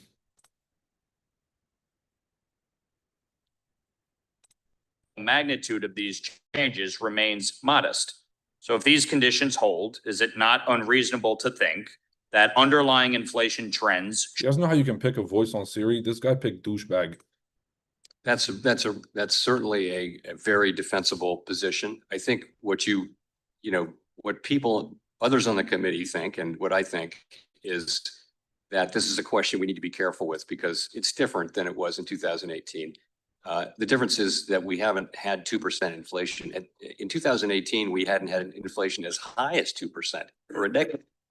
This is a different situation. We haven't fully restored price stability, and another shock we have to be careful if there's a meaningfully large and sustained inflation shock, we have to be careful about that. And so, I think we're just trying to be careful and cautious, and we really think that's the best thing we can do for the people that we serve. If that happens, we need to be there for it. And so, we're in a difficult situation in deciding exactly when to move. But again, if we continue to see inflation come in, and not prove up at the higher levels than we expect, then that would matter for our decision making. Chairman Powell, economist John Taylor once noted that the Federal Reserve should deviate from its own Taylor rule in the event of an oil shock, similar to the tariff scenario. A one-time price increase from an oil shock should not be accompanied with an increase in interest rates. Do you agree with that assessment? I generally do, yes. Previously, you said that if you wait for inflation to get back down to 2% to cut rates, you are already too late. You also said in November 2024 that inflation was on a sustainable path to 2%. Given the Fed is always too late, that's their job. Overcorrect. Moderately restrictive, and that an oil or tariff shock may not impact underlying inflation in a significant or meaningful way, because as the monetary policy report established, inflation expectations are firmly anchored. What is the reason not to cut rates? Well, it's uncertainty about the size and potential persistence of the potential, but highly uncertain inflation from tariffs. By the way, cooked. So on the one hand, they're saying that they have anchored inflation expectations, so they know. On the second hand, they don't know because we have to see what the tariffs look like. Right, just for the record. Well, back in the beginning of the Biden administration, he's cooking them. Okay, when we talk about inflation, they increased federal spending by $2.5 trillion each year. $5 trillion in new spending. That's what gave us inflation, by printing all of this new money and borrowing. And yet you did not respond to that by raising rates. In fact, you were late to raise rates. Let's go. Now, again, we see a situation where we're late to cut rates. Who is this guy? That is the challenge here. Gentleman yields back. Chair, Congressman Lawler, cooking, bro. November 2020. Chairman Powell, economist John Taylor once noted that the Federal Reserve should deviate from its own Taylor rule in the event of an oil shock, similar to the tariff scenario. A one-time price increase from an oil shock should not be accompanied with an increase in interest rates. Do you agree with that assessment? I generally do, yes. Previously, you said that if you wait for inflation to get back down to 2% to cut rates, you are already too late. You also said in November 20. Just bullet-sized holes in Jerome Powell's logic. Like Maxine Waters is brain dead, so you can feed her this bullshit. That's why I was kind of surprised by Rashida Tlaib, because it's like if you just heard what he said and then you read it back to him, he starts stumbling on his words because he realizes how stupid what he just said was. 2024, that inflation was on a sustainable path to 2%. Given that the FOMC believes that interest rates now are moderately restrictive and that an oil or tariff shock may not impact underlying inflation in a significant or meaningful way, because as the monetary policy report established. We need this rejection, chat. We need this rejection, because if we break above and then hope for that retest rejection, we're cooked. This thing looks like it can continue pretty aggressively. So we really need this next 15-minute candle here. Do us some justice. Highly uncertain inflation from tariffs. By the way, we have 5 Taylor rules in the monetary policy report. 4 of them say that the policy rate is in the right range, and the other one calls for a hike. Right. Just for the record. Well, back in the beginning of the Biden administration, okay, when we talk about inflation, they increased federal spending by $2.5 trillion each year. $5 trillion in new spending. That's what gave us inflation, by printing all of this new money and borrowing. And yet you did not respond to that by raising rates. In fact, you were late to raise rates. And now, again, we see a situation where we're late to cut rates. That is the challenge here. Gentleman yields back. Chair recognizes the gentleman from Georgia, Mr. Scott, for 5 minutes. Thank you, Chairman. Chairman Powell, to the best of your knowledge, has President Trump put forward a coherent tariff? Yeah, you would know all about coherence. Okay. Let me stop judging people by the cover. Discuss. Well, what do you think? Sir, it would be You- I inappropriate mean, for me- you're I don't running comment our on the economy. president's words or the president's. Does the president, in your opinion, does he have a coherent tariff policy? You ought to have an opinion on. All right. Yeah, nah, ain't nobody doing that. Let me see. Why are you against it? Because it's not going to help our debt. No, that's the first big lie that's told about the big, beautiful bill. You can finagle the numbers.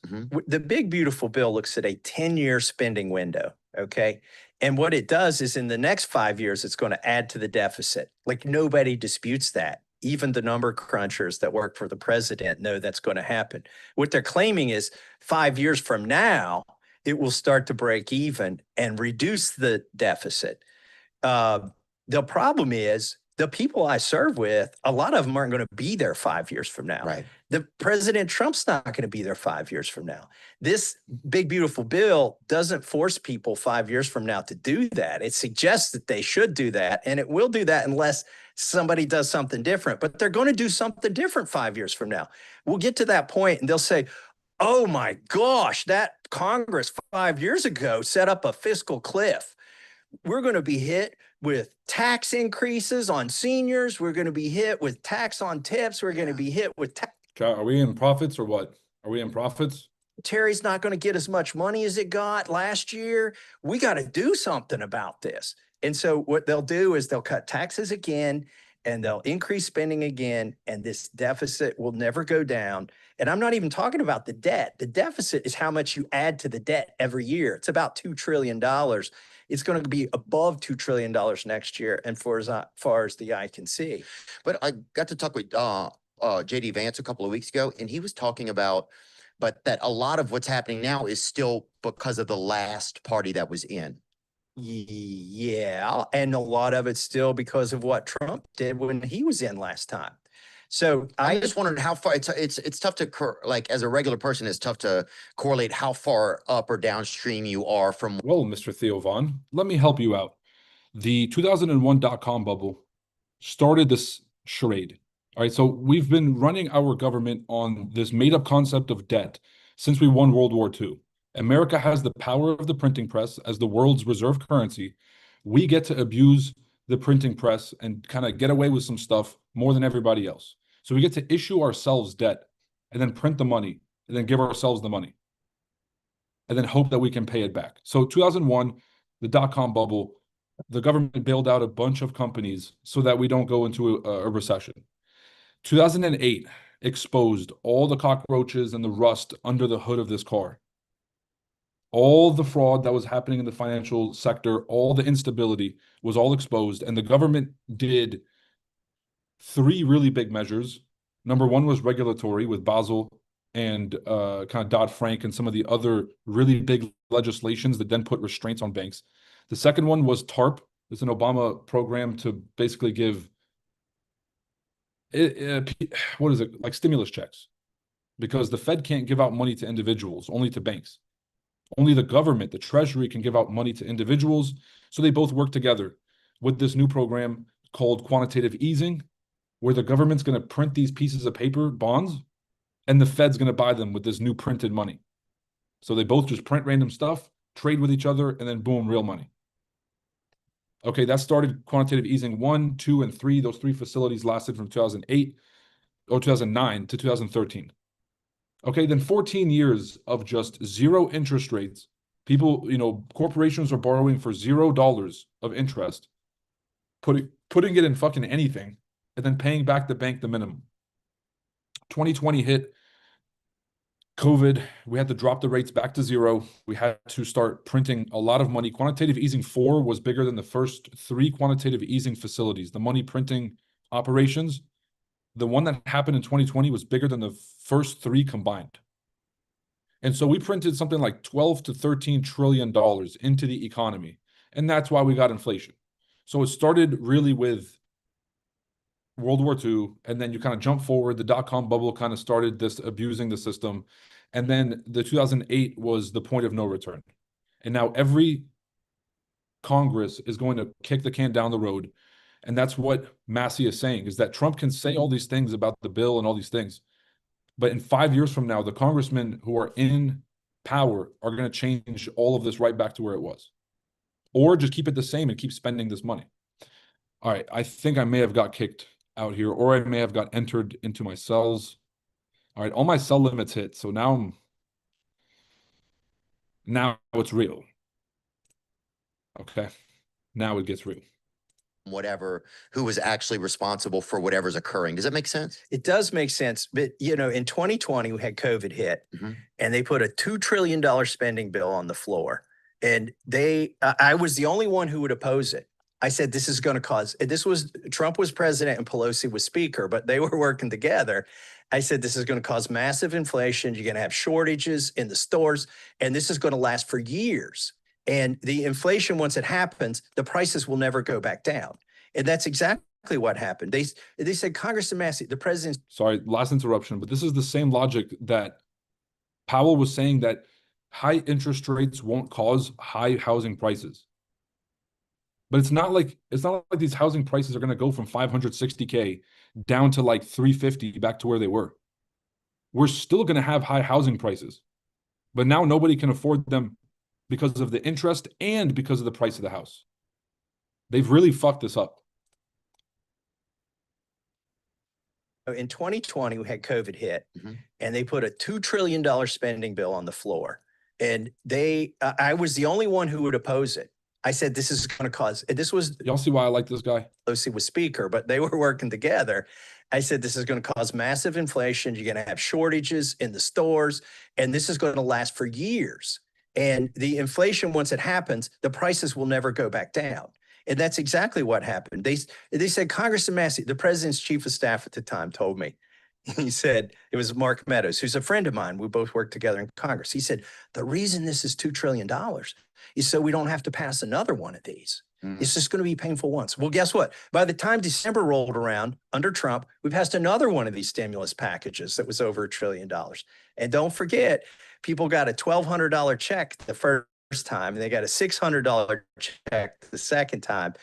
I told folks that's the cheese in the trap. That that $1,200 check, you multiply that times the number of families in the United States, it wasn't 5% of the spending in that bill. It kind of looks like buyers are going to smash through. So on the first rejection back down, I'm going to de-risk this trade, look to get out. And then maybe I'll leave one contract and break even, but I'll be honest, with how aggressive this candle's looking, if we don't get a rejection in this next 15 minutes, actually, if we don't get a rejection here in the next probably 10 minutes, we're very likely just breaking through all these levels. So we got to see a rejection here pretty soon. And that's what I'll stick around for. Yeah. I believe it's like interviews that are just to get the hype, and then they off stage, they're all in the, in the locker room, like, rubbing GHB on each other's backs and stuff like that and gramming out. Let me tell you something. Over the next 10 years, what happens? She looks like So many things will happen. You can see a big increase Of hands being removed from those three main tops. Yeah, why she got the Ulysses S. Grant season 3 on, bro? where nobody put us in charge. We're done, Congressional Budget Office and other agencies can make assessments like that. We do have a role to maximize employment, but we take immigration policy we take it as it comes. What it's obviously done is it's really reduced the amount of growth in the labor force. And so at the same time, demand for workers has been coming down as well, because they've been coming down at about the same. One drop at a time, reduce. All right, the next rejection back down, I'm going to close this trade. Actually, no, wait. On trade of 8, we're still around the previous highs, but man, that means another 30-minute wait. So this is where the alerts and where the timer is coming. All right, let's actually get back to. She looks like she was cooking for a second. Why she got that? That Jefferson Davis summer collection on. Why she got that? Not Ulysses Grant, bro. Robert E. Lee season 4. She got that. All right, that's all I got. If you guys have more World War II references, let me know. She's dressed like a Confederate soldier. She's got the Confederate soldier jacket on. That's the joke. That's the punchline. But we do know that unfortunately what's happening right now after 6 months of being Mr. President being in office, that we're losing thousands and thousands of workers, what the ICE leadership has called collateral damage. And most of those people are working in three main sectors: construction, hospitality, and agricultural. Even the president said the other day in a tweet that he understands that those hands are needed. We're talking about 15% of the economy: construction, hospitality, and agricultural. So my question to you is, what is the growth effect on the economy if this type of removal of people, of hands being removed from those three main top sectors? So, hey, General Sumter has a point. Immigration is another area where nobody put us in charge. We're not, Congressional Budget Office and other agencies can make assessments like that. We do have a role to maximize employment, but we take immigration policy. I'm really looking to close as soon as possible. I think I missed that first rejection down, the one that hit TP1 real quick. I told you guys it was going to be a quick wick. I did not anticipate, drawing my fib wrong. I think we might see like a 10-point rejection here. This is where I'll look to close. Kind of comes back to entry. We can get out and break even. Otherwise, I do see a potential continuation here. What's affecting the growth? Well, there are two things that affect growth. One is growth in the labor force, more people working. And the other thing is productivity. How much do they produce per hour worked?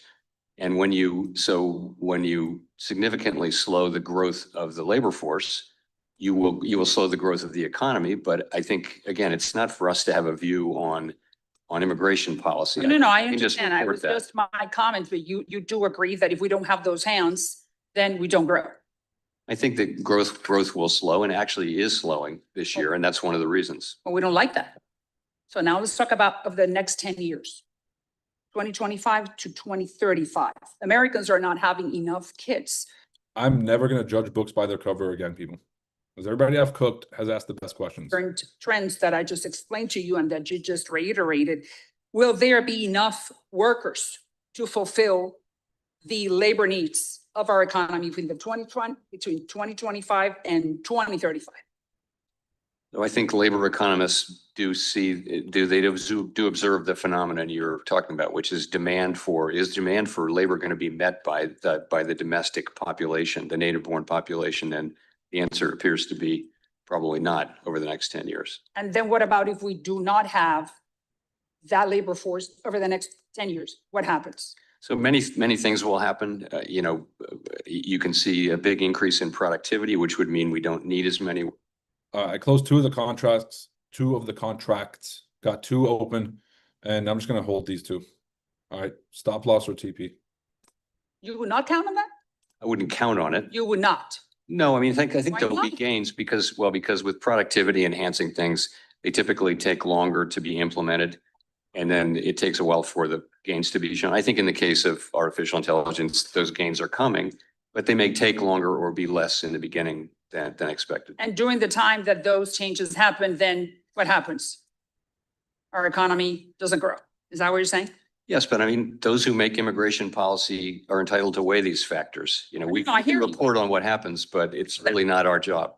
I understand it's not. I just want to hear what you're thinking, what's your expertise based on those immigration laws that we're implementing right now. The last one, because I only have 30 seconds. Do you think that with everything that we have talked about, do you think that we can continue remaining, or the United States economy can continue being the #1 economy in the world, and that we could compete if we were to have the immigration laws that we have right now? I think you could have, the highest per capita earnings, but if you're talking about the aggregate output, then, population growth may be a constraint. And which one of the two is more important? Gentleman's time has expired. Good question. Well, you can, I think Gentlewoman's time has expired. All right. Let me turn to you, the ranking member of the House Intelligence Committee, Mr. Himes, for 5 minutes. Thank you, Mr. Chairman, and welcome Chairman Powell. Let me start by thanking you for your careful keeping in your lane and steering clear of fiscal policy, and in particular for your stalwart defense of independent monetary policy. You're getting pressure from very powerful places and lots of kibitzing from lots of members on the interest rate question. And most know better that our independent monetary policy is the very bedrock of our economy. So thank you for that. Mr. Chairman, I want to talk just a little bit about some of the technical matters associated with energy prices and inflation, because obviously turmoil in the Middle East has sent oil prices swinging wildly, with West Texas Intermediate in the last month or so being anywhere between $61 and $75 a barrel. We recently saw the Iranian parliament vote to close the Strait of Hormuz, which currently handles around 20 million barrels a day, a fifth of global demand and a little bit more in terms of natural gas. Chair Powell, you said last week that conflict in the Middle East in the 1970s resulted in very large inflation shocks. In contrast to the 1970s, today the United States does not import most of its energy. We call ourselves energy self-sufficient on a net basis. But I hear the argument made that I think is wrong, that because we're energy self-sufficient, somehow we are insulated from global energy market prices. Can you comment on that? Is there any validity to the notion that we are not, American consumers of energy are not subject to global swings in energy prices? Yeah, so the price of oil is set globally, right? And I think if you go back a few years, the thought was that when we had a natural shock absorber, which is that we would just drill more. And that we would, if prices went up, we would drill more. And so you wouldn't have these sustained price shocks that we had during the 1970s and the original OPEC era. I think that is actually in question now because, the oil industry in the US is being much more careful and focused on return on investment than they were, having been burned with overcapacity. And I mean, yeah, in the long. Yeah, it looks like buyers are going to win this one. We might get a rejection back through the zone, so it's worth just holding to SL, but de-risking is the priority right now. Middle East, if it resulted in $120 a barrel oil, which is where oil was in 2022, that would have a fairly substantial inflationary impact on the American household. Is that correct? We would certainly feel that, and as we discussed earlier, there's a lot of lore around looking through oil price shocks, but that depends on the facts and circumstances. What, as a technical matter, we tend to refer to CPI, which is a basket of goods, and we measure the price changes. Roughly speaking, what percentage of that basket is comprised of energy? I don't have that on the top of my head. It's much less than it was, of course. And oil consumption is much less than it was in the 70s as a percent of GDP. But energy includes natural gas and gasoline, and that's it's a meaningful portion of the. Yes, although of course we have more natural gas than we have so much natural gas, so that'll always be there for us. So none of us can predict what's going to happen in the Middle East in an hour, much less in a week or a month or a year. But as a technical matter, at what price for a barrel of oil does the American household begin to feel inflationary effects? So we're at $75 a barrel roughly right now. At what price point does the American household begin to feel some inflationary effects? I don't want to throw out a number. I think we're frankly, it's too early to say that something like that's going to happen. And I know you know that, but I wouldn't want to throw out a specific number. If prices went up materially, people would feel that. Okay. Again, I think if I look at the data here, WTI per barrel, about 120, it peaked at about $120 in 2022. What do your models suggest would occur to inflation, and how would it influence the Fed's thinking should we be back at $120 a barrel? Well, let's just say there's a big price spike in that range. So, we would look at that and we would ask ourselves, look at the overall situation. We would ask ourselves, should we react to that? So, for example, during what we called the Arab Spring back in the early teens. All right, fuck this history lesson. The answer is $85 a barrel. That's when prices go to $3.50 a gallon on average. And that's when you're going to start to see some discomfort. Man, put me in there. Actually, don't put me in there. After this this trade, maybe not. But the answer is $85 a barrel. I thank the gentleman from Connecticut. Chair recognizes the gentleman from North Carolina. Mr. Moore, you're recognized for 5 minutes. I wouldn't say it's a nice hold though. I would say that this thing is going to smash through. Just how aggressive this previous candle was on the 30-minute, it engulfed this entire area of consolidation. This was kind of what the candle that we were looking for. We got that first rejection. I think I had my fibs drawn wrong. Once it hit TP1, it established support, and the bullish momentum is in full effect. So I think that buyers have control. I think that they're likely to create new highs before making a retest. I'm going to hold because I already de-risked. So like whatever I was expecting to risk, I just cut it in half. And so I moved my stop loss down kind of just above the previous high here. If we're not going to reject the previous high, then this thing is going to go hit all the extension levels on the fibs and then come back, or maybe not even come back, just establish a big bullish run just like this, kind of basically like a copy and paste of this, and then just end up somewhere up here and then consolidate for the rest of the session. These changes, such as ending but we pray examination practices that informally encourage banks to close certain accounts without written justification. So we're developing, I should say, Vice Chair Bowman is developing a range of policies that will. Another plug for Vice Chair Bowman, the next Fed president. We've eliminated reputation risk largely in a thoughtful way from those things. I think we became more aware of that problem over the course of last year, and like the other agencies, decided to move away from that. We're very conscious of the fact that we shouldn't be telling banks who they can lend to, that's a decision for them in the private sector. Let me ask you this, how are you ensuring though that like the frontline examiners are aligned with this new direction and not continuing with any past practices? You know, I will say that is the ultimate question is will and I think they will. And I think as a former bank examiner, Vice Chair Bowman is actually very well positioned to engage with supervisors and in a way that someone with experience can do successfully. Whereas if you don't have that experience, I think it might be harder. Thank you.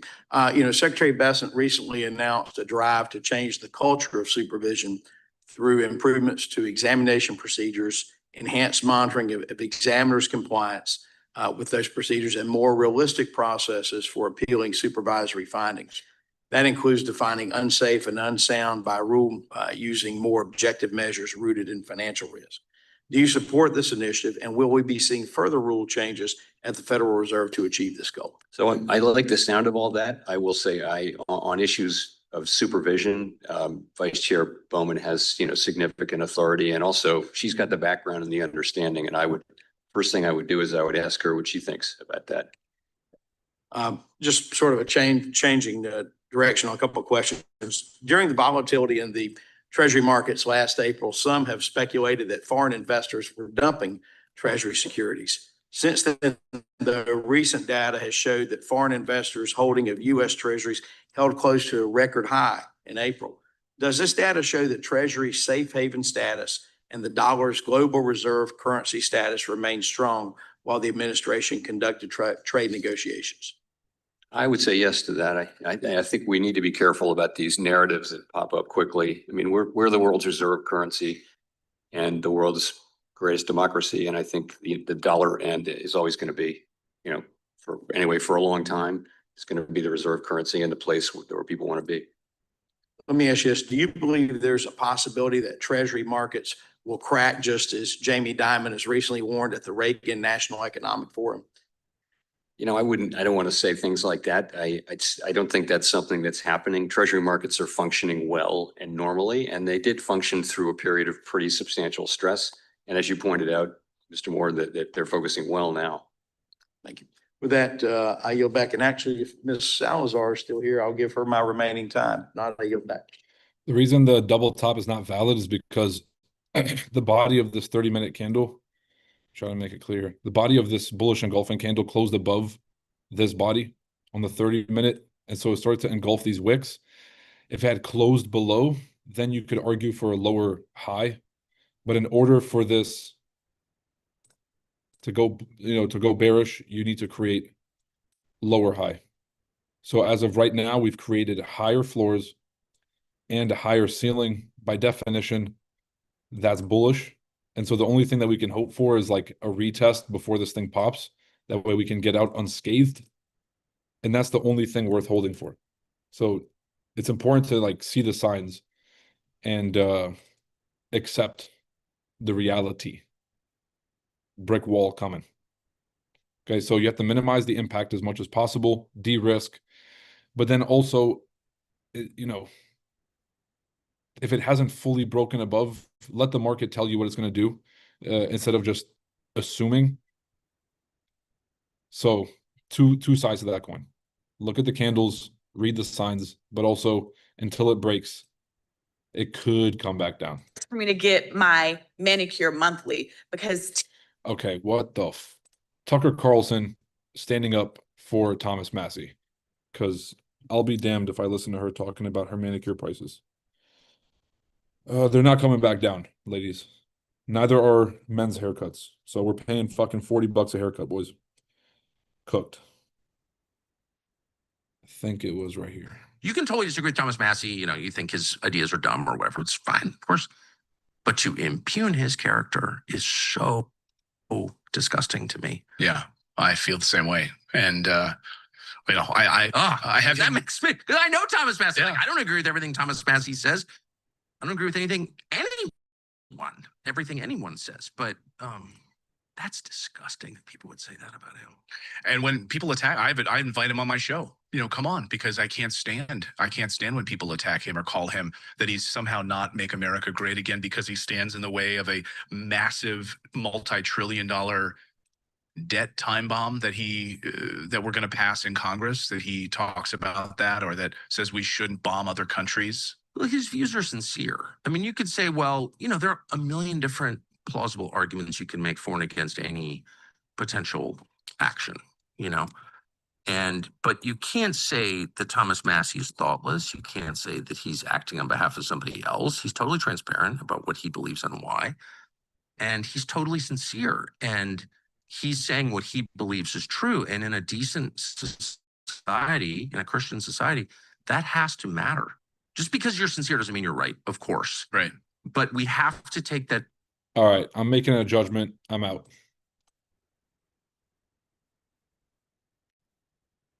If this thing ends up dumping, then so be it.